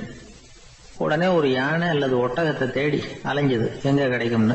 கிடைக்கவே இல்லை. மத்தியானம் 12 மணி ஆயிட்டுது. பசியோட அலையுது. இப்ப தன்னோட நிழலை பார்த்தது. அது மத்தியான நிழல் எப்படி இருக்கும், அது ரொம்பவும் குறுகி போய் தெரிஞ்சது. உடனே அந்த நரி என்ன நினைச்சுக்கிட்டு தான் தெரியுமா, காலை ஆகாரம் சாப்பிடாததுனால நம்ம உடம்பு இப்படி அழிச்சு போட்டுதே அப்படின்னு நினைச்சுக்கிட்டு தான். கொஞ்ச நேரம் கழிச்சு மறுபடியும் தன்னுடைய நிழலை பார்க்குது. அது இன்னமும் குறுகி போய் காலடியிலேயே வந்துட்டுது. அதுக்கு பயமா போயிடுது. ஐயோ, இன்னும் கொஞ்ச நேரத்துல நாம இறந்துருவோம் போல இருக்க. இப்ப என்ன செய்யறது? இந்த சமயத்துல ஒரு எறும்பு கிடைச்சா கூட போதும், அதை நம்ம காலை ஆகாரமா நினைச்சு சாப்பிட்டு விடலாமே அப்படின்னு நினைச்சுதான். நம்முடைய நிழல் கூட நம்மள மாதிரியே தான் அடிக்கடி மாறிக்கிட்டே தான் இருக்குது. அது எப்பவும் ஒரே மாதிரி இருக்கிறது இல்ல. மனிதனுக்கு ஏற்படுகிற தன்முனைப்பு இருக்கு பாருங்க, ஈகோ, அது கூட ஒரு நிழல் மாதிரி தானா. அப்படி நினைக்க ஆரம்பிச்சுட்டா அதனால ஏதும் பிரச்சனை வராதான். தன்முனைப்பை நிழல் போலவே ஏற்றுக்கொள்ளுங்கள் அப்படிங்கிறது பெரியவங்க கருத்து. ஒரு காரியத்தை வெற்றிகரமா நல்ல விதமா செஞ்சு முடிக்கிறோம்னு வச்சுக்கோங்க. அந்த சமயத்துல ஒரு வித நுட்பமான தற்பெருமை நமக்குள்ள உண்டாகுது. இது இயற்கையானது, அதனால இது மேல பற்று வைக்கக்கூடாது. அப்படி வைக்க ஆரம்பிச்சுட்டா அந்த தற்பெருமை ஒரு நிரந்தர விருந்தாளியா நம்ம கிட்ட தங்கிக்கும். நம்ம நிழல் எப்படின்னு பாருங்க, நாம நடக்கும் பொழுது நம்ம பின்னாடியே வரும். தன்முனைப்பையும் அப்படியே நினைச்சுக்குங்க. நிழல் யாருக்கும் எந்த பிரச்சனையையும் உண்டாக்குறது இல்லை. ஆனா அந்த நிழலை கண்டே நாம பயப்பட ஆரம்பிச்சுட்டா நாம எதுலயும் வெற்றி காண முடியாது. நிழலோட சண்டை போடக்கூடாது. அது மாதிரி தன்முனைப்போடவும் நாம சண்டை போட வேண்டியதில்லை. இல்லாத ஒன்றோடு சண்டை போடுறது எப்படின்னா, அது இருட்டோட சண்டை போடுறது மாதிரி. நாம நிழல் கிடையாது, நம்ம கிட்ட இருக்கிற தன்முனைப்பு ஒரு நிழல். நம்ம நிழலையும் நமக்கு சமமா பாக்குறோம் பாருங்க, அங்கதான் சிக்கலே ஆரம்பம். இப்போ நாம நடந்து போயிட்டு இருக்கிறோம். நம்ம நிழல் தரையில விழுது. யாரோ ஒருத்தர் நம்ம நிழல் மேல காலை வச்சு நடந்து போறார். உடனே அவர்கிட்ட சண்டைக்கா போறோம், ஏண்டா என் நிழலை மிதிச்ச அப்படின்னு. நமக்கு தெரியும் அது நிழல் தாங்கிறது. அவர் உங்க மேல நடக்கல, உங்களுடைய நிழல் மேலதான் நடக்கிறார். அது மாதிரி உங்க தன்முனைப்பின் மேல யாராவது நடந்தா உங்களை அவமானப்படுத்துறதா நினைக்கிறீங்க. காரணம், நாமளும் நம்ம தன்முனைப்பும் ஒண்ணுங்கிற நினைப்பு தான் காரணம், மற்றபடி வேற ஒண்ணும் கிடையாது. நம்ம நிழல் மேல நடக்கிறவர் நம்மளை காயப்படுத்துறது இல்ல. தன்முனைப்பை வேண்டாத ஒன்னாவும் பார்க்க வேண்டியதில்லை. அது இயற்கை. நிழலை உங்க முன்னாடி வைக்க வேணாம், அது உங்க பின்னாடியே இருக்கட்டும். நிழலின் நிழலாகி விடாதீர்கள், நீங்கள் நீங்களாகவே இருங்கள். இதுதான் சான்றோர் சிந்தனை. ஒரு பேருந்துல ஒரே நெரிசல். ஒருத்தர் பக்கத்துல நின்றுகிட்டு இருந்தவர்கிட்ட ரொம்ப பணிவா விசாரிச்சார், ஏன் சார் நீங்க ஏதாவது பெரிய உத்தியோகத்துல இருக்கிறீங்களா அப்படின்னார். அப்படிலாம் ஒண்ணும் இல்லைங்கன்னார் அவரு. அப்படின்னா வேற ஏதாவது அரசியல்ல பெரிய பதவியில் இருக்கிறீங்களா அப்படின்னு கேட்டார். அதுவும் இல்லைங்கன்னார். சரி, பணமாவது அதிகமா வச்சிருக்கீங்களா அப்படின்னு கேட்டார். அப்படிலாம் ஒண்ணும் கிடையாது சார்னார் அவரு. அப்புறம் எதுக்கடா என் காலை மிதிச்சுக்கிட்டு இருக்கிற, இடரா காலை அப்படின்னாராம். ஒரு ஊர்ல ஒரு ஆள் இருந்தான். அவன் ஒரு நாள் கோயிலுக்கு போனான். கடவுள்கிட்ட வேண்டிக்கிட்டான், எனக்கு ஒரு 1,00,000 ரூபாய் நீ கொடுத்தா நான் உன் சன்னதியில ஒரு தேங்காய் உடைக்கிறேன் அப்படின்னு வேண்டிக்கிட்டான். கடவுள் பார்த்தார். உடனே அவன் கண் முன்னாடி தோன்றினார். இந்தா நீ கேட்ட 1,00,000 ரூபாய் அப்படின்னு சொல்லி அவன் கையில பணத்தை கொடுத்துட்டு மறைஞ்சிட்டார். இவனால நம்பவே முடியல. இவ்வளவு சுலபமா கிடைக்கும்னு தெரிஞ்சிருந்தா அனாவசியமா ஒரு தேங்காய் உடைக்கிறேன்னு வேண்டி இருக்க வேண்டியது இல்லையே அப்படின்னு நினைச்சான். இருந்தாலும் வேண்டுதலை நிறைவேற்ற வேண்டியது கடமை. அதுக்காக என்ன பண்ணா, பக்கத்துல ஒரு கடைக்கு போனான். ஒரு தேங்காயை கையில் எடுத்தான். இது என்ன விலைன்னு கேட்டான். 5 ரூபான்னார் கடையில இருந்தவர். அதிகமாக இருக்குதே விலைன்னா. அப்படின்னா ஒன்று செய்யுங்க, அடுத்த ஊருக்கு போங்க, அங்கே தென்னந்தோப்பு அதிகம், அதனால அங்கே இதை விட குறைஞ்ச விலைக்கு கிடைக்கும் அப்படின்னார். சரின்னு அடுத்த ஊருக்கு கிளம்புனான். அங்கே போய் விசாரிச்சான். ஒரு தேங்காய் 3 ரூபாய் விலைன்னாங்க. இதுவும் அதிகமாக தெரியுதுன்னா. அப்படின்னா ஒன்று செய்ய, அதுவும் அந்த ஆற்று ஓரமாக ஒரு தென்னை மரம் இருக்கு பார், அதில் நீயே ஏறி பறிச்சுக்கோ, ஒரு தேங்காய்க்கு 1 ரூபா கொடுத்தா போதும் அப்படின்னார் அந்த தோப்புக்கு சொந்தக்காரரு. இவனுக்கு மரம் ஏற தெரியாது, இருந்தாலும் ஆசை யாரை விட்டுது, விலை சல்லிசா இருக்குதே. ஆற்று ஓரம் போனால் தட்டு தடுமாறி அந்த மரத்தில் ஏறினா அந்த தென்னை மரம் வளைஞ்சி ஆற்று பக்கம் போய் அப்புறம் நிமிர்ந்து இருந்தது. அதாவது மரத்தின் உச்சி சரியா ஆற்றுக்கு நடுவில் இருந்தது. ஆற்றுல வெள்ளம் கரை புரண்டு ஓடிட்டு இருக்கு. இவன் கடவுள் கொடுத்த 1 லட்சம் ரூபாயை மடியில் வச்சு இறுக்கி கட்டிக்கிட்டான். உச்சிக்கு போய் காய் பறிக்கிற சமயத்தில் காற்றும் மழையும் பலமாக கலந்து அடிக்க ஆரம்பிச்சுட்டுது. கால் வழுக்கி விட்டுட்டுது. இவன் சடார்னு ஒரு தென்னை மட்டையை பிடிச்சிக்கிட்டு தொங்க ஆரம்பிச்சிட்டான். கீழே பயங்கரமான வெள்ளம், மடியில் 1 லட்சம் ரூபா பணம், என்ன செய்யறதுன்னு தவிக்கிறான். இந்த சமயம் கரையில் ஒரு யானை பாகன் யானையை குளிப்பாட்டிக்கிட்டு இருக்கிறான். அது அவன் கண்ணில் பட்டது. ஐயா ஒரு உதவின்னு கத்துனான். அவன் என்ன செய்யணும்னு கேட்டான். உன் யானையை மெதுவாக இங்கே அழைச்சிட்டு வா, எனக்கு நேராக கீழே நிறுத்து, என் காலை பிடிச்சி மெதுவாக கீழே இறக்கி விட்டுரு, என் மடியில் இருக்கிற பணத்தில் உனக்கு 10,000 ரூபா தரேன் அப்படின்னா. அவன் பார்த்தான், காலை கையை பிடிச்சா கூட எவனும் இந்த காலத்தில் 10 ரூபாய்க்கு மேலே தரமாட்டேங்கிறான், இவன் காலை பிடிச்சா 10,000 தர்றேங்கிறான் அப்படின்னு யோசனை பண்ணான். உடனே யானையை கொண்டுட்டு போனான். அவனுக்கு நேராக கீழே நிறுத்தினான். அவன் காலை பிடிச்சான், அவ்வளவுதான். அந்த நேரம் பார்த்து யானை மெதுவாக நடந்து அப்பால போட்டுது. இப்போ யானை பாகன் அவன் காலை கெட்டியாக பிடிச்சிக்கிட்டு தொங்குறான். பரிதாபமாக மேலே பார்க்குறான், அவன் மட்டையை பிடிச்சிக்கிட்டு தொங்குறான். இப்போ யானை பாகன் சொல்கிறான், தம்பி மட்டையை விட்டுறாத, கெட்டியாக பிடிச்சிக்கோ, நான் உனக்கு 10,000 ரூபா தரேன், இதோ மடியில் தான் வச்சிருக்கேன்னா. மேலே தொங்குறவனுக்கு இந்த நிலைமையிலேயும் ஒரு சந்தோஷம், மேற்கொண்டு ஒரு 10,000 ரூபா நமக்கு கிடைக்கும் போல இருக்கே அப்படின்னு. இந்த சமயத்தில் ஒருத்தன் ஒட்டகத்தை ஓட்டிகிட்டு வந்தான் அந்த பக்கமாக குளிப்பாட்டுறதுக்கு. யானை பாகம் பார்த்துட்டான். ஐயா ஒட்டகக்காரரே, அதை இங்கே கொண்டுட்டு வா, எங்கள் காலை பிடிச்சி பத்திரமா இறக்கி விடு, நாங்கள் பணம் கொடுக்குறோம்னா. அவனும் பணத்துக்கு ஆசைப்பட்டு வந்தான். அவன் காலை பிடிக்கிற சமயம் ஒட்டகமும் நழுவி போட்டுது. இப்போ 3 பேருமே வரிசையாக தொங்குறாங்க. ஒட்டகக்காரன் கத்துறான், தம்பி மட்டையை விட்டுறாத, கெட்டியா பிடிச்சிக்கோ, நான் என் மடியில் இருக்கிற 5,000 உனக்கு தந்துடுறேன்னா. மேலே தொங்குறவனுக்கு இன்னமும் சந்தோஷம், இவனும் பணம் தர்றேங்கிறான் அப்படின்னா இன்னைக்கு நமக்கு மொத்த பண வரவு எவ்வளவு அப்படின்னு ஒவ்வொன்றா கூட்டி பார்க்க ஆரம்பிச்சான். மனக்கணக்கு சரியா வரல, அதனால அப்படியே விரல விட்டு எண்ண ஆரம்பிச்சான். அவ்வளவுதான், மட்டையை விட்டுட்டு கை நழுவி வந்துட்டுது. 3 பேரும் பொத்துன்னு ஆத்துல விழுந்தாங்க. படாத பாடுபட்டு தட்டு தடுமாறி கரைக்கு வந்து சேர்ந்தாங்க. 3 பேர் மடியில் இருந்த பணமும் ஆத்தோட போட்டுது. பேராசை பெருநஷ்டம் அப்படின்னு ஒரு பழமொழி இருக்குல்ல, அதை விளக்கறதுக்காக சொல்லப்பட்ட கதை இது. இந்த காலத்துல ஒருத்தர் ஒரு நீச்சல் குளத்துல நீச்சல் அடிச்சுக்கிட்டு இருக்கிறார். காவலுக்கு இருந்தவர் அதை கவனிச்சுட்டார். கரையிலேருந்து சத்தம் போட்டாராம், இதோ பாருங்க, இங்க ராத்திரி 8 மணிக்கு மேல நீச்சல் அடிக்கிறது சட்டப்படி குற்றம், அதுக்கு அனுமதி கிடையாது, தெரியாதா உங்களுக்கு அப்படின்னாராம். இதுக்கு அவரு, ஐயோ நான் நீச்சல் அடிக்க வந்தவன் இல்லைங்க, சும்மா சுத்தி பார்க்க வந்தவன், தடுமாறி குளத்துல விழுந்துட்டேன், நீச்சல் தெரியாது, அதனால தத்தளிச்சுக்கிட்டு இருக்கிறேன் அப்படின்னு கத்துனாராம். கரையில இருந்தவர் பார்த்தார், ஓ அப்படின்னா சரி, அதுக்கு ஒன்றும் தடை இல்லை அப்படின்னு சொல்லிவிட்டு அவர் பாட்டு நடந்து போயிட்டாராம். ஒரு ஊர்ல ஒரு ஆள் இருந்தான், தையல் கடை வச்சிருந்தான். அவங்கிட்ட ஒருத்தன் ஒரு சட்டை துணி எடுத்து கொடுத்து தைக்க சொல்லியிருந்தான். வர்ற சனிக்கிழமை வா வந்து வாங்கிட்டு போ அப்படின்னு அவன் சொல்லியிருந்தான். அதே மாதிரி இவன் வந்தான். அவன் தச்சு வச்சிருந்த சட்டையை கொடுத்தான். இவன் வாங்கி அங்கேயே போட்டு பார்த்தான். கை நீளம் ஒண்ணுக்கு ஒண்ணு வித்தியாசமா இருந்தது. வலது கை இடது பக்கத்தை விட நீளம் குறைச்சலா இருந்தது. அவன் முணுமுணுக்க ஆரம்பிச்சுட்டான், என்ன இது இப்படி தைச்சுட்டியேன்னு. இதுக்கு அவன் சொன்னான், ஐயோ இதுக்காகவா சங்கடப்படுறீங்க, வலது கையை மட்டும் கொஞ்சம் உள்ள இழுத்தாப்புல வச்சுக்கிட்டீங்கன்னா சரியா போகுது, மற்றபடி அந்த சட்டையில உள்ள கலை அம்சத்தை கவனிங்க, எவ்வளவு அற்புதமா தைச்சிருக்கேன் பாருங்க, ஒரு சின்ன குறைய இப்படி எல்லாம் பொருட்படுத்த வேண்டியதில்லை, நான் சொன்னது மாதிரி கையை கொஞ்சம் உள்ள இழுத்தது மாதிரி வச்சுக்கிட்டு நடந்து போங்க, ஜோரா இருக்கும் அப்படின்னா. அவனும் யோசிச்சு பார்த்தான். சரியான யோசனையா தான் தோணுச்சு.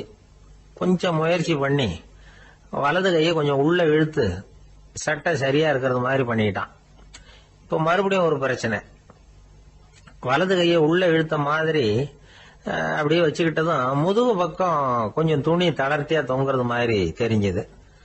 என்ன இது, முதுகு பக்கம் துணி குவிஞ்சுட்டுதே தொங்குதே அப்படின்னா மறுபடியும் அடடா இதுக்காகவா கவலைப்படுறீங்க? உடம்ப அதுக்கு தகுந்த மாதிரி கொஞ்சம் வளைச்சிக்கிட்டா சரியா போடுது. இதுக்காக அந்த அழகான தையலை பிரிச்சு அதுல உள்ள கலை அம்சத்தை கெடுக்கிறதுக்கு என் மனசு இடம் தரல. எவ்வளவுக்கு தளர்த்தியா இருக்கோ அவ்வளவுக்கு கொஞ்சம் உடம்ப வளைச்சி அப்படி குனிஞ்சது மாதிரி போங்க போதும் அப்படின்னா. அதுவும் நல்ல யோசனையா தான் பட்டுது இவனுக்கு. சரின்னு சொல்லிவிட்டு புறப்பட்டான். தெருவில் இறங்கினா, கைய கொஞ்சம் உள்ள இழுத்தான், உடம்ப கொஞ்சம் முன்னால வளைச்சான், சட்டைக்கு தகுந்த மாதிரி உடம்ப பண்ணிட்டான், மெதுவா நடந்து போறான். இப்போ எதிரில் இன்னொருத்தன் வரான். இவனை பாக்குறான், இவன் போட்டிருக்கிற சட்டையை பாக்குறான். ஆஹா அற்புதம்ங்கிறான். சும்மா சொல்லக்கூடாது, ரொம்ப நல்லா இருக்கு, நிச்சயமா இது இந்த ஊர் மேல தெருவில் இருக்கிற ஒருத்தன் இருக்கானே அவன் தச்சதா தான் இருக்கணும் அப்படின்னா. இதை கேட்டதான் அவனுக்கு ஆச்சரியம். எப்படி அவ்வளவு கரெக்டா கண்டுபிடிச்சிங்க அப்படின்னு கேட்டிருக்கான். இதுக்கு அந்த வழிபோகன்னு சொன்னானா, அவன் ரொம்ப கெட்டிக்காரன்.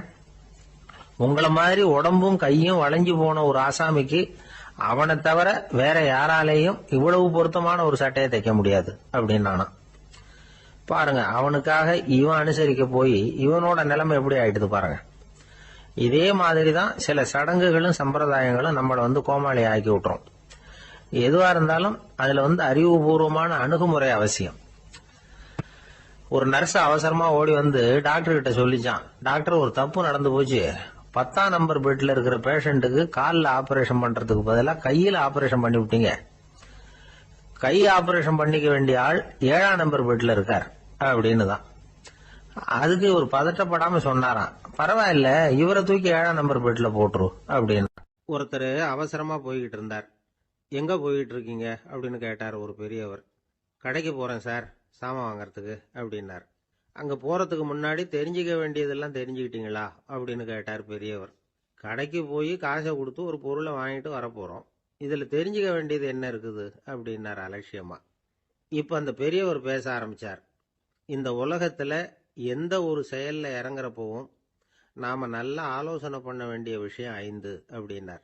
உதாரணமா, ஒருத்தன் கடைக்கு போய் ஏதோ ஒரு பொருளை வாங்கிட்டு வர போறான்னு வச்சுக்கங்களேன். அப்ப கூட அவன் 5 விஷயங்களை பத்தி தெரிஞ்சுக்க வேண்டியிருக்குது அப்படிங்கிறார் அவர். முதல்ல அந்த பொருள் எப்படிப்பட்டது அப்படிங்கறத தெரிஞ்சுக்கணும். 2வதா தன்னை பத்தியும் தெரிஞ்சுக்கணும். அப்பதான் அந்த பொருள் தனக்கு தேவையா இல்லையா அப்படிங்கறத புரிஞ்சுக்க முடியும். 3வதா தெரிஞ்சுக்க வேண்டியது ஒண்ணு இருக்கு. அது என்னன்னா, அந்த பொருளை அடையறதுக்கு வழி என்ன அப்படிங்கறத தெரிஞ்சுக்கணும். அதாவது எவ்வளவு பணம் கொடுத்தா அது கிடைக்கும், இது மாதிரியான விஷயங்கள். 4வதா அந்த பொருளை அடையறது மூலமா நாம அடையக்கூடிய பயன் என்ன அப்படிங்கறதையும் உணரணும். 5வது அந்த பொருளை அடையறதுல இருக்கக்கூடிய தடை எது அப்படிங்கறதையும் நாம தெரிஞ்சுக்கணும். பெரியவர் பேசுறது ஏதோ தத்துவம் மாதிரி தெரியுது இல்லையா? தத்துவம் தான். அதாவது இப்படி உலகியல் வாழ்க்கையில சின்ன சின்ன விஷயங்கள்லயே நாம 5 விஷயங்களை தெரிஞ்சுக்க வேண்டி இருக்குது. அது ரொம்ப அவசியமா இருக்கு. பேரின்ப நிலைன்னு சொல்றாங்கல்ல, அது மாதிரி பெரிய சமாச்சாரங்கள்லயும் இந்த 5 விஷயங்களை நாம தெரிஞ்சுக்க வேண்டியிருக்குது. அதுக்கு பேர் என்னன்னா அர்த்த பஞ்சகம். வைணவ சமயத்துல அர்த்த பஞ்சகம்ங்கிறது ரொம்ப பெரிய விஷயம். கடைக்கு போறது மாதிரி கடவுளை பார்க்க போறப்பவும் நாம 5 விஷயங்களை தெரிஞ்சுக்கணுமா. முதல்ல பரம்பொருள் அப்படிங்கிறது என்ன, அதோட தன்மைகள் என்ன, இதை தெரிஞ்சுக்கணும். இதுக்கு பேர் என்னன்னா பரமாத்ம ஸ்வரூபம் அப்படின்னு பேர். 2வது நாம யாரு, நம்மோட தன்மை என்ன அப்படிங்கறத தெரிஞ்சுக்கணும். நான் யாருன்னு எனக்கே தெரியலங்கிறப்போ இதை நான் சொல்றேன்னு இது என்னுடையதுன்னு சொல்றது தப்பு தானே.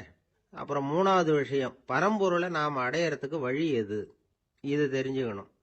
இது உபாய ஸ்வரூபம் அப்படின்னு பேர். 4வது விஷயம், நாம அடைய வேண்டிய பயன்கள் என்ன அப்படிங்கறது தெரிஞ்சுக்கிறது. இதுக்கு புருஷார்த்தம் அப்படின்னு பேர். 5வது அந்த பயனை அடைய விடாமல் தடுக்கிற தடைகள் யாவை அப்படிங்கறது தெரிஞ்சுக்கிறது. இது விரோதி ஸ்வரூபம். இதத்தான் தடையியல் அப்படின்னு சொல்றாங்க. அதாவது பரமாத்மாவை பற்றிய அறிவு, ஜீவாத்மாவை பற்றிய அறிவு, உபாயம் பற்றிய அறிவு, புருஷார்த்தம் பற்றிய அறிவு, இந்த 4 அறிவுக்கும் எதிரடையா, அதாவது அதையெல்லாம் தப்பா புரிஞ்சுக்கிறதால உண்டாகக்கூடிய அறிவு விரோதி ஸ்வரூபம். என்ன இது தகவல்ல ஏதாவது கதை சொல்லுவீங்கன்னு பார்த்தா ஏதோ தத்துவம் பேசிட்டு இருக்கிறீங்களே அப்படின்னு நினைக்கலாம். இதுவும் தெரிஞ்சுக்க வேண்டிய ஒரு பெரிய விஷயம்தான். காதல போட்டு வச்சா எப்போவாவது உபயோகப்படும். என்னுடைய நண்பர் ஒருத்தர் ஒரு நாள் என்கிட்ட சொன்னார், சார், அடுத்த மாசம் தஞ்சாவூர்ல ஒரு கல்யாணம், போறதா வேண்டாமா அப்படின்னு ஒரே குழப்பமா இருக்கு அப்படின்னார். நான் உடனே இந்த அர்த்த பஞ்சக உபதேசம் பண்ண ஆரம்பிச்சேன். அவர் எல்லாத்தையும் பொறுமையா கேட்டுட்டு, சரி சார், நான் போறதுன்னு முடிவு பண்ணிவிட்டேன்னார். எப்படி இந்த முடிவுக்கு வந்தீங்க அப்படின்னு கேட்டேன். அவர் சொன்னாரு, சார், அந்த 2வது பாயிண்ட் ஒன்று சொன்னீங்களே, அதை புரிஞ்சுக்கிட்டதுக்கு அப்புறம்தான் இந்த முடிவுக்கு வந்தேன் அப்படின்னார். என்ன 2வது பாயிண்ட்னு? அதாவது தன்னை பத்தி புரிஞ்சுக்கணும் அப்படின்னு சொன்னீங்க. உடனே என்னை பத்தி புரிஞ்சுக்கிட்டேன். நான் யாருங்கிறது எனக்கு தெரிஞ்சுது. உடனே போறது தான் நல்லதுன்னு முடிவு பண்ணிவிட்டேன்னார். நீங்க யாருன்னு கேட்டேன். நான் தான் சார் அந்த கல்யாணத்துல தாலி கட்ட வேண்டிய மாப்பிள்ளை அப்படின்னார். என்ன சார், உங்க பையன் என்ன செஞ்சுக்கிட்டு இருக்கிறான் இப்போ அப்படின்னு கேட்டார் ஒருத்தர். அடிக்கடி கண்ணாடி முன்னாடி நின்று அழகு பார்த்துக்கிட்டு இருக்கிறான் சார் அப்படின்னாரு அப்பா. இளம் பருவம் இப்படிதான் இருக்கும், அதையெல்லாம் சாதாரணமா நினைச்சுடாதீங்க அப்படின்னாரு அவரு. என்ன சார் சொல்றீங்க, கண்ணாடி முன்னாடி நின்றுக்கிட்டு நேரத்தை வீணாக்கிக்கிட்டு இருக்கான், அதை ஒரு பெரிய விஷயமா நான் நினைக்கணுமா அப்படின்னாரு இவர். இளம் பருவத்தில் இளைஞர்களுக்கும் சின்ன பொண்ணுங்களுக்கும் அடிக்கடி கண்ணாடியில் பார்க்கணும்னு தோணும். அது வெறுமனே அழகு பார்க்கறது மட்டும் இல்லை, அவங்க தங்களையே தேடி கண்டுபிடிக்கிற ஒரு முயற்சி அது. இது ஒரு மனோதத்துவ விளைவு. இது வரைக்கும் சின்ன பிள்ளையா இருந்துட்டோம், இனிமேல் நாமளும் மற்றவங்க மாதிரி மனிதர்கள் தான் அப்படிங்கிற உணர்வு அவங்களுக்கு வருது. தங்களோட முகம் எப்படி இருக்குது, அழகு எப்படி இருக்கு, உடம்பு நேரம் எப்படி இருக்கு, முடி எப்படி இருக்கு அப்படிங்கறதையெல்லாம் கண்டுபிடிக்கிறாங்க. அதுக்கப்புறம் இன்னொரு ஆணோ பொண்ணோ தன்னை கவனிக்கணும் அப்படின்னு நினைக்கிறாங்க. இதெல்லாம் மனோதத்துவ உண்மைகள், இதெல்லாம் இயற்கை. இதை பார்த்துட்டு பெத்தவங்க பிள்ளைங்க கெட்டு போட்டாங்க அப்படின்னு நினைக்கக்கூடாது, அவங்கள திட்டிக்கிட்டே இருக்கக்கூடாது. இன்னைக்கு பல குடும்பங்கள்ல இதுதான் நடந்துகிட்டு இருக்குது. மனுஷ வாழ்க்கையிலேயே இப்படியும் இல்லாத அப்படியும் இல்லாத ஒரு பருவம் இளம் பருவம். 13லேருந்து 19 வயசுக்கு உட்பட்ட ஆண்கள் பெண்கள் இந்த வகையை சேர்ந்தவங்க, டீனேஜ் குரூப். இவங்கள சின்னவங்கன்னு நினைச்சிட முடியாது, பெரியவங்கன்னு நினைச்சிட முடியாது. இவங்க ரொம்ப சென்சிட்டிவ். சமூகம் நினைச்சா இவங்களை நல்லவங்களாவும் ஆக்கலாம், கெட்டவங்களாவும் ஆக்கலாம். கொஞ்சம் அக்கறை எடுத்துக்கிட்டா பெரிய பெரிய மேதைகளையும் விஞ்ஞானிகளையும் உருவாக்கலாம். ஆனால் நடக்கிறது என்ன தெரியுமா, அநேகமாக இவங்களை யாருமே சரியாக புரிஞ்சுக்கிறது இல்லை, இவங்களை சரியாக நடத்துறதும் இல்லை. இது வரைக்கும் நாம் சொல்கிறத கேட்டுக்கிட்டு இருந்தான், இப்பெல்லாம் அவன் இஷ்டத்துக்கு நடக்க ஆரம்பிச்சுட்டான் அப்படின்னு வருத்தப்படுற பெற்றோர்கள் அதிகம். இது வருத்தப்படுற விஷயம் இல்லை, சந்தோஷப்பட வேண்டிய விஷயம். உங்கள் புள்ள சொந்தமாக யோசிக்க ஆரம்பிக்கிறதும் நடந்துக்க ஆரம்பிக்கிறதும் ஒரு தப்பான விஷயமா? அவன் கடைசி வரைக்கும் உங்கள் பேச்சையே கேட்டுக்கிட்டு இருக்கணுங்கிறது என்ன நியாயம்? இன்னைக்கு இளைஞர்களை பெரியவங்க தப்பா புரிஞ்சுக்கிட்டு தவறா நடத்துறதுனால தான் அவங்களுக்கு வெறுப்பு, எரிச்சல், மனக்கசப்பு எல்லாம் உண்டாகுது.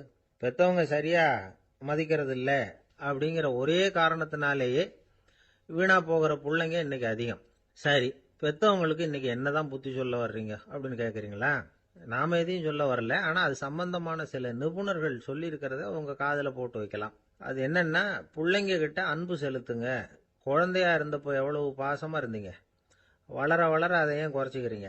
பெத்தவங்களின் அன்பான வார்த்தைகளுக்கு ஏங்குறவங்க தான் இன்றைய இளைஞர்கள். அவங்க எதை சொன்னாலும் அதை அக்கறையா காது கொடுத்து கேளுங்க, அலட்சியப்படுத்தாதீங்க. அவங்க விரும்புறது உங்ககிட்ட இருந்து ஒரு மதிப்பு, மரியாதை, அங்கீகாரம், இவ்வளவுதான். அவங்க அவங்களாவே முடிவுகள் எடுக்கட்டும், அதுக்கு நீங்க உதவியா இருங்க, அது போதும். மற்றவங்க முன்னாடி, முக்கியமா அவங்க நண்பர்கள் முன்னாடி அவங்கள பத்தி மட்டமா பேசாதீங்க. அவங்க கிட்ட பொய் சொல்லக்கூடாது. நீங்க சொன்னது பொய்ன்னு தெரிஞ்சு போச்சுன்னா உங்க பேர்ல அவங்களுக்கு இருக்கிற மதிப்பு போயிடும், நம்பிக்கை போயிடும். அவங்களுக்கு முன்னாடி நீங்க சண்டை போடக்கூடாது. உங்க பிள்ளைய எப்பவும் இன்னொரு பிள்ளையோட ஒப்பிட்டு பேசுற வேலையே வேணாம். கூட பிறந்த மற்றவங்களோட கூட ஒப்பிடக்கூடாது. இப்படி செஞ்சா அவன் உங்ககிட்டயும் பிரியமா இருக்க மாட்டான், அவங்ககிட்டயும் பிரியமா இருக்க மாட்டான். புள்ள எங்க போறான், என்ன பண்றான் அப்படின்னு எல்லாம் துப்பறிஞ்சுக்கிட்டு இருக்கக்கூடாது. இளைஞர்கள் தனிமையை விரும்புறவங்க. அவங்கள பொட்டியில வச்சு மூடி பாதுகாக்கணும்னு நினைக்கக்கூடாது. அவங்கள எப்படி பாதுகாக்கிறது அப்படிங்கறது அவங்களுக்கே தெரியும். உங்க புள்ள எப்படி நடந்துக்கணும்னு நீங்க எதிர்பார்க்கறீங்களோ அது மாதிரி நீங்க நடந்து காட்டுங்க, அது போதும். ஒரு வீட்டுல அப்பாவும் அம்மாவும் பேசிக்கிட்டு இருக்கிறாங்க. என்னங்க, நம்ம பொண்ணு பெரியவளாயிட்டா, அடிக்கடி கண்ணாடி முன்னாடி போய் நின்றுகிட்டு இருக்கிறா, சீக்கிரமா ஒரு பையனை பார்த்து கல்யாணத்தை முடிக்காம இப்படி மசன்னு கல்லு மாதிரி உட்காந்துருக்கிறீங்களே அப்படின்னு சத்தம் போட்டாங்க அந்த அம்மா. அவசரப்படாத, பாக்கிறதுக்கு கண்ணுக்கு அழகா லட்சணமா புத்திசாலியா ஒரு பையன் கிடைக்க வேணாமா, அதுதான் பார்த்துக்கிட்டு இருக்கிறேன் அப்படின்னாரு அப்பா. இதுக்கு அந்த அம்மா சொல்றாங்க, எங்க அப்பா இப்படி எல்லாம் நினைச்சுக்கிட்டு இருந்திருந்தா எனக்கு கல்யாணமே ஆயிருக்காது தெரியுமா அப்படின்னாங்களாம். பிரம்மத்தை அறிந்தவன் பிரம்மமாகிறான் அப்படின்னு ஒரு பெரியவர் பேசினார் ஒரு கோவில்ல. தைத்திரிய உபனிஷத்து அப்படி சொல்லுதான். இதை கேட்கும் பொழுது நமக்கு ஒரு சந்தேகம் வரும். அது எப்படி? பிரம்மத்தை அறிந்தவன் பிரம்மம் ஆகிறான்னா, சிங்கத்தை அறிந்தவன் சிங்கம் ஆகிறானா, தோசையை அறிந்தவன் தோசை ஆகிறானா? இப்படிப்பட்ட சந்தேகம் நமக்கு வர்றதுல ஒன்றும் ஆச்சரியம் இல்லை. இது இயற்கை. இதுக்கும் அந்த பெரியவரே பதில் சொல்றார். சிங்கம் வேற, நாம வேற. அதனால சிங்கத்தை அறிந்தவன் சிங்கமாக மாட்டான். ஆனா பிரம்மம் வேற, நாம வேற இல்லை. அதனால பிரம்மத்தை அறிந்தவன் பிரம்மமாகறான் அப்படிங்கிறது அவரோட விளக்கம். மனிதன் அவன்தான் தான் பிரம்மங்கிறது தெரியாதனால தான் அதை வேற எங்கேயோ தேடிட்டு இருக்கிறான். கடைசியில் அது தான் தாங்கிறது புரிஞ்சுக்கிற பொழுது அவன் பிரம்மம் ஆயிடுறான். இதை விளக்கறதுக்கு ஒரு உபநிஷத்து கதையே இருக்கு. நமக்கு தெரிஞ்ச கதை தான், ஆனால் அதை வேற விதமான அர்த்தத்தில் விளையாட்டா சொல்லிட்டு இருக்கிறோம். ஒரு சமயம் ஒரு 10 நண்பர்கள் ஒரு காட்டு வழியா போயிட்டு இருக்கிறாங்க. குறுக்க ஒரு நதி, அதை கடந்து அடுத்த பக்கம் போகணும். எல்லாரும் ஒரு வழியா கடந்து அடுத்த கரைக்கு போய் சேர்ந்துட்டாங்க. அங்க போய் சேர்ந்ததுக்கு அப்புறம் எல்லாரும் பத்திரமா வந்து சேர்ந்துட்டோமா அப்படின்னு தெரிஞ்சுக்கிறதுக்காக எண்ணி பார்க்கறான் அந்த கூட்டத்து தலைவன். அவங்க மொத்தம் 10 பேர். ஆனா இவன் எண்ணி பார்க்கறப்போ 9 தான் வருது. ஏன்னா அவன் தன்னை விட்டுட்டான். எதிரில் நிக்கிறவங்கள மட்டுமே எண்றான். ஐயோ 10வது ஆள் எங்கேங்கிறான், பதறான். சரி நீ இரு, நான் எண்ணி பார்க்கறேன்னு சொல்லிவிட்டு இன்னொருத்தன் வந்து என்றான். அவனும் தன்னை விட்டுட்டு என்றான். 9 தான் வருது. எல்லாரும் கொய்யோ முறையோன்னு கத்த ஆரம்பிச்சிட்டாங்க. அந்த சமயத்தில் ஒரு பெரியவர் அந்த பக்கமாக வர்றார். என்ன விஷயம்னு விசாரிக்கிறார். 10வது ஆளை 6 அடிச்சுட்டு போட்டுது அப்படின்னு சொல்லி இவங்க அழறாங்க. சரி அழாதீங்க அப்படின்னு சொல்லி அந்த தலைவனை பார்த்து இப்படி வாங்குறார். வர்றான். இப்போ எனக்கு முன்னாடி ஒரு தரம் எண்ணு பார்க்கலாம்ங்கிறார். 1 2 3ன்னு ஆரம்பிச்சு 9ல் வந்து முடிக்கிறான். உடனே பெரியவர் நீ தான் அந்த 10வது ஆள் அப்படிங்கிறார். இது உண்மை. நாம தான் அது. நாம தான் நம்மளை வேற எங்கேயோ தேடிட்டு இருக்கிறோம். நாம எங்கேயோ தேடிட்டு இருக்கிறோமே, அந்த பிரம்மம் நாம தான். இப்படி ஒரு பெரிய உண்மையை விளக்கறதுக்காக தான் அப்படி ஒரு கதை சொல்லப்பட்டது. ஆனா அதை நாம வேற விதமா வேடிக்கையா உபயோகப்படுத்திட்டு இருக்கிறோம். எப்படி தெரியுமா? ஒரு ஆத்தங்கரையில ஒரு 10 பேர் முழிச்சுக்கிட்டே நின்றுட்டு இருந்தாங்களாம். அந்த பக்கமா வந்த ஒருத்தன் ஏன் இப்படி முழிச்சுக்கிட்டு நிக்கிறீங்கன்னு கேட்டிருக்கிறான். எங்களுக்கு நீச்சல் தெரியாது, நாங்கெல்லாம் அடுத்த கரைக்கு போய் சேரணும் அப்படின்னு நாங்களாம். சரி நான் கொண்டுட்டு போய் விடுறேன். எல்லாரும் அக்கறைக்கு போய் சேர்ந்த உடனே ஆளுக்கு ₹1 வீதமா மொத்தம் ₹10 எனக்கு கொடுக்கணும் அப்படின்னு இருக்கான் இவன். சரின்னு ஒத்துக்கிட்டாங்க. இவன் ஒவ்வொருத்தரா கையை பிடிச்சி மெதுவா ஆத்துல இறக்கி அழைச்சிட்டு போயிட்டான். 9 பேரை கரை சேர்த்துட்டான். 10வது ஆள் பாதி ஆத்துல போயிட்டு இருக்கிறப்போ திடீர்னு வெள்ளம் வந்துட்டுது. புடி நழுவி போச்சு. கையை விட்டுட்டான். வெள்ளம் அடிச்சிட்டு போட்டுது. அழைச்சிட்டு வந்தவன் நீச்சல் அடிச்சு தட்டு தடுமாறி கரைக்கு வந்து சேர்ந்துட்டான். கரையில் இருந்தவங்களுக்கு இந்த விஷயம் தெரியாது. இருந்தாலும் இவன் உடம்பு பூரா நனைஞ்சி கொஞ்சம் அதிகமாக மூச்சு வாங்க நின்றுக்கிட்டு இருந்தானா, ஏங்க ஏன் இப்படி மூச்சு வாங்குது, என்ன விஷயம் அப்படின்னு கேட்டாங்களாம். அதுக்கு இவன் கொஞ்சமா அலட்டிக்காம சொன்னானா, வேற ஒண்ணும் இல்ல, நீங்க கொடுக்க வேண்டிய ₹10ல் ₹1 குறைஞ்சு போச்சு, அவ்வளவுதான் அப்படின்னு. காசியில் இருக்கிற கடவுள் காசி விஸ்வநாதர், அங்க இருக்கிற தேவி காசி விசாலாட்சி. இவங்க 2 பேரும் ஒரு நாள் பேசிக்கிட்டு இருந்தப்போ கடவுள் சொன்னார், இந்த மனிதர்களை நாம ரொம்பவும் நம்பிக்கையோட தான் படைச்சிருக்கிறோம். இருந்தாலும் அவங்களுக்கு தான் நம்பிக்கை இல்லை, எதுலேயும் ஒரு உண்மையான நம்பிக்கை இல்லாம வாழ்ந்துகிட்டு இருக்கிறாங்க அப்படின்னார். என்ன அப்படி சொல்றீங்க? அதோ பாருங்க, எவ்வளவு பேர் காசியை தேடிட்டு வந்து கங்கையில குளிச்சுக்கிட்டு இருக்கிறாங்க. அவங்கெல்லாம் நம்பிக்கை இல்லைன்னா இவ்வளவு தூரம் தேடிட்டு வந்து இங்க குளிப்பாங்களா அப்படின்னு நாங்க தேவி. சரி அதை சோதிச்சு பார்க்கலாம் அப்படின்னு 2 பேரும் முடிவு பண்ணிக்கிட்டாங்க. உடனே ஒரு திட்டம் போட்டாங்க. அது எப்படின்னா, நாம 2 பேருமே பக்தர்கள் மாதிரி உருவத்தை மாத்திக்கிட்டு கங்கை கரைக்கு போக வேண்டியது. நான் கங்கையில இறங்கி குளிக்கிறேன். கொஞ்ச நேரத்துல சுழல்ல மாட்டிக்கிட்டது மாதிரி நடிக்கிறேன். நீ உடனே கரையிலிருந்து சத்தம் போடு, என்னோட வீட்டுக்காரரை யாராவது காப்பாத்துங்களேன் காப்பாத்துங்களேன்னு சத்தம் போடு. அதோட இன்னொன்னு சொல்லு, யாராவது ஒரு புண்ணிய ஆத்மா அவர்கிட்ட போய் அவருடைய முடியை பிடிச்சி இழுக்கணும். அப்படி ஒரு சாபம் இருக்குது எங்களுக்கு. புண்ணிய ஆத்மா, அதாவது எந்த பாவமும் செய்யாத இல்லாத ஒருத்தர் தான் அவரை காப்பாற்ற முடியும். அப்படிப்பட்டவங்க யாராவது வெள்ளத்துல குதிச்சு என்னுடைய கணவரை காப்பாத்துங்கோ அப்படின்னு நீ சத்தம் போடு, கூச்சல் போடு, என்ன நடக்குதுன்னு பார்க்கலாம் அப்படின்னார் கடவுள். சரின்னு சொல்லி 2 பேருமா சாதாரண பக்தர்கள் மாதிரி கங்கை கரைக்கு வந்து சேர்ந்தாங்க. அவர் இறங்கி குளிச்சார். திட்டம் போட்டது மாதிரியே சுழல்ல மாட்டிக்கிட்டது மாதிரி கத்துனார். கரையில இருந்த அந்த அம்மா, ஐயோ என் கணவரை காப்பாத்துங்களேன், யாராவது காப்பாத்துங்களேன்னு கத்துனாங்க. பல பேர் ஓடி வந்தாங்க. உடனே இவங்க, பாவம் இல்லாத புண்ணிய ஆத்மா ஒருத்தரால தான் என்னுடைய கணவர் காப்பாற்றப்படணுங்கிறது விதி, அப்படி ஒரு சாபம் இருக்கு, அதனால புண்ணிய ஆத்மா யாராவது அவர்கிட்ட போய் அவர் முடியை பிடிச்சி தூக்குனா அவரை காப்பாத்தி போடலாம் அப்படின்னாங்க. இவங்க இப்படி சொன்னதும் எல்லாரும் திகைச்சு போய் நின்னுட்டாங்க. ஒவ்வொருத்தருக்கும் அவங்க செஞ்ச பாவம்லாம் ஒவ்வொன்றா ஞாபகத்துக்கு வர ஆரம்பிச்சுட்டுது. சரி, இதுக்கு நாம லாயக்கு இல்லை அப்படின்னு சொல்லி ஒதுங்கி போக ஆரம்பிச்சிட்டாங்க எல்லாம். இந்த சமயத்துல யாரோ ஒருத்தர் வேகமா ஓடி வந்தார். ஆத்துல குதிச்சார்.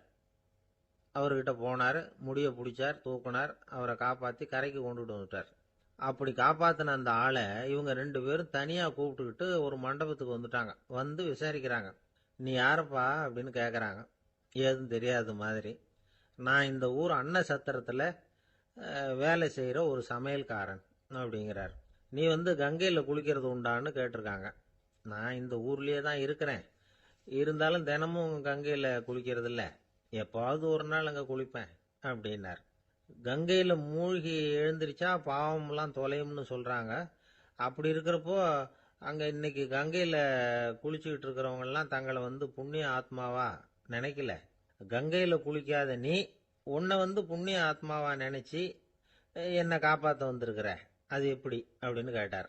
அதுக்கு அந்த ஆளு சொல்றான், கங்கையில குதிச்சதுக்கு அப்புறம் தானே உங்களை காப்பாத்த போறோம், அப்படி குதிக்கும் பொழுது என்னுடைய பாவம்லாம் போயிருக்கும்ல, நான் புண்ணிய ஆத்மாவா ஆயிருப்பனே, அதனாலதான் துணிஞ்சு வந்து உங்களை காப்பாத்தினேன் அப்படின்னா. கடவுளும் தேவியும் அவனுக்கு வந்து காட்சி கொடுத்தாங்களாம். இப்படி ஒரு கதை உண்டு. அதாவது கங்கையில குளிச்சுக்கிட்டு இருக்கிறவங்களுக்கே தங்களுடைய பாவம் போகுங்கிற நம்பிக்கை பரிபூர்ணமா இல்லை, குளிக்காத ஒருத்தனுக்கு அந்த நம்பிக்கை இருந்தது. அதனால அவனால கடவுளை பார்க்க முடிஞ்சது. கடவுளை வந்து நாமளும் பார்க்க முடியுமா முடியாதா அப்படிங்கிற குழப்பம்லாம் நமக்கு வேண்டியதில்லை. நம்பிக்கையோட வாழணுங்கிற உண்மையை மட்டும் இந்த கதையிலிருந்து புரிஞ்சுக்கிட்டா போதும். ஏன்னா இந்த கதையை கேட்டுட்டு ஒரு நண்பன் குதர்க்கமா ஒரு கேள்வி கேட்டான். ஏன் சார், கங்கையில குளிச்சா பாவம் போயிடும்னு சொல்றீங்களே, நான் எனக்கு வேண்டாத ஒருத்தனை அழைச்சிட்டு போய் கங்கையிலேயே தள்ளி விட்டுட்டு அதுக்கப்புறம் அங்கேயே முழுக்க போட்டுட்டு நான் செஞ்ச பாவத்தை வந்து அதுலேயே கழுவி விட்டுட்டு மறுபடியும் உங்ககிட்ட வந்து